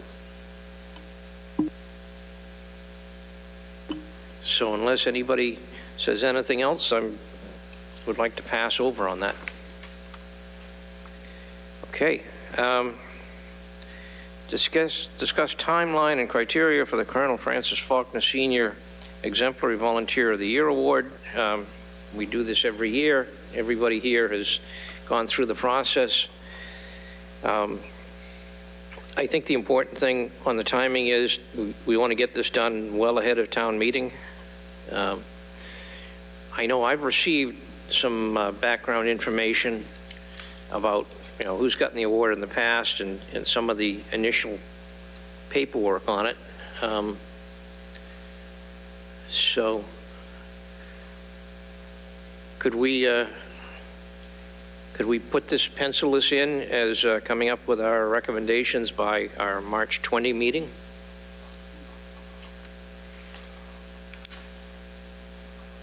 And Mr. Chair, do we announce our selections at that March 20 meeting? Yeah.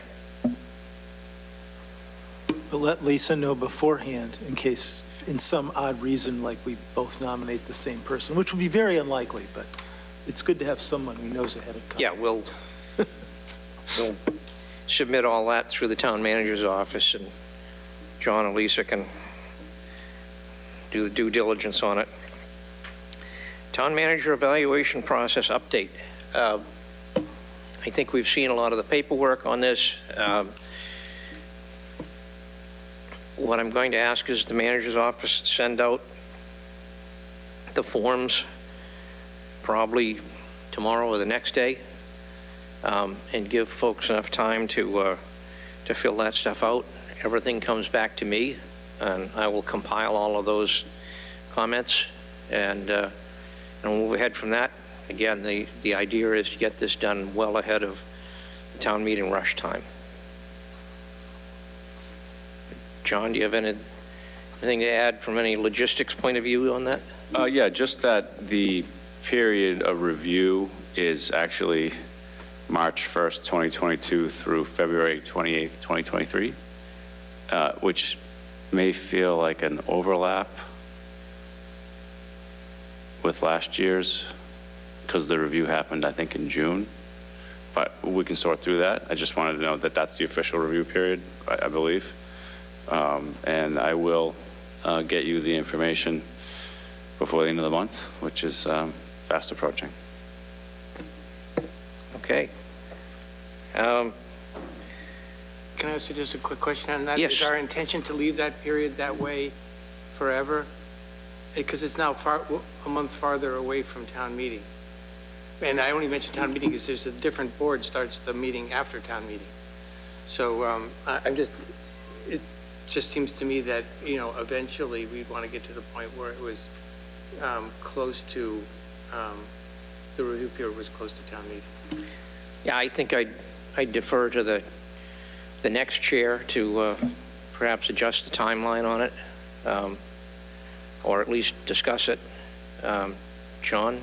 Yeah, well, I think the intent is for the evaluation to be wrapped up well in advance of the town meeting so that the town meeting doesn't get in the way of it. I think that's the way that it was outlined in the contract. And I think we got away from it over the last 2 years because all kinds of timelines were delayed because of the pandemic and things like that. So I think this is closer to what it actually should be within a few weeks, maybe, if people need a few more weeks. I think that'd be fine too. I think, what my push is that, make sure that the review is actually done by the members of the board that you interacted with for the last year. And, there's going to be some changeover. And periodically there will be. And, get this done before town meeting, because we just got too many other things to worry about. Jim? So this timing means that we will need to discuss and set goals for you, which we've never really had a really good process for, John. And what was really helpful last year was that you suggested some goals, so I assume you'll be doing that again, because we'll get a self-review from you before we fill out our review. And it seems like for another year, we need to understand how we relate that to the select board goals, which we've sort of been treating as manager goals, but the fit was never quite exactly right. So it's just a question, an issue for maybe the next year, but I just wanted to sort of alert people that, we're going to be, part of the review process is setting goals, and those won't be the big select board goals, or there'll have to be some sort of placeholder or something. We'll figure it out, but I just wanted to raise it, make sure people were aware of the issue. Okay, thank you. Any other comments, questions? Well, it was a long time ago, but we got consent done. So I would believe I'd entertain a motion. I move to adjourn. I get Second. Moved and seconded. All in favor of adjourn at 10:20, please say aye. Aye. Aye. Opposed? Abstentions?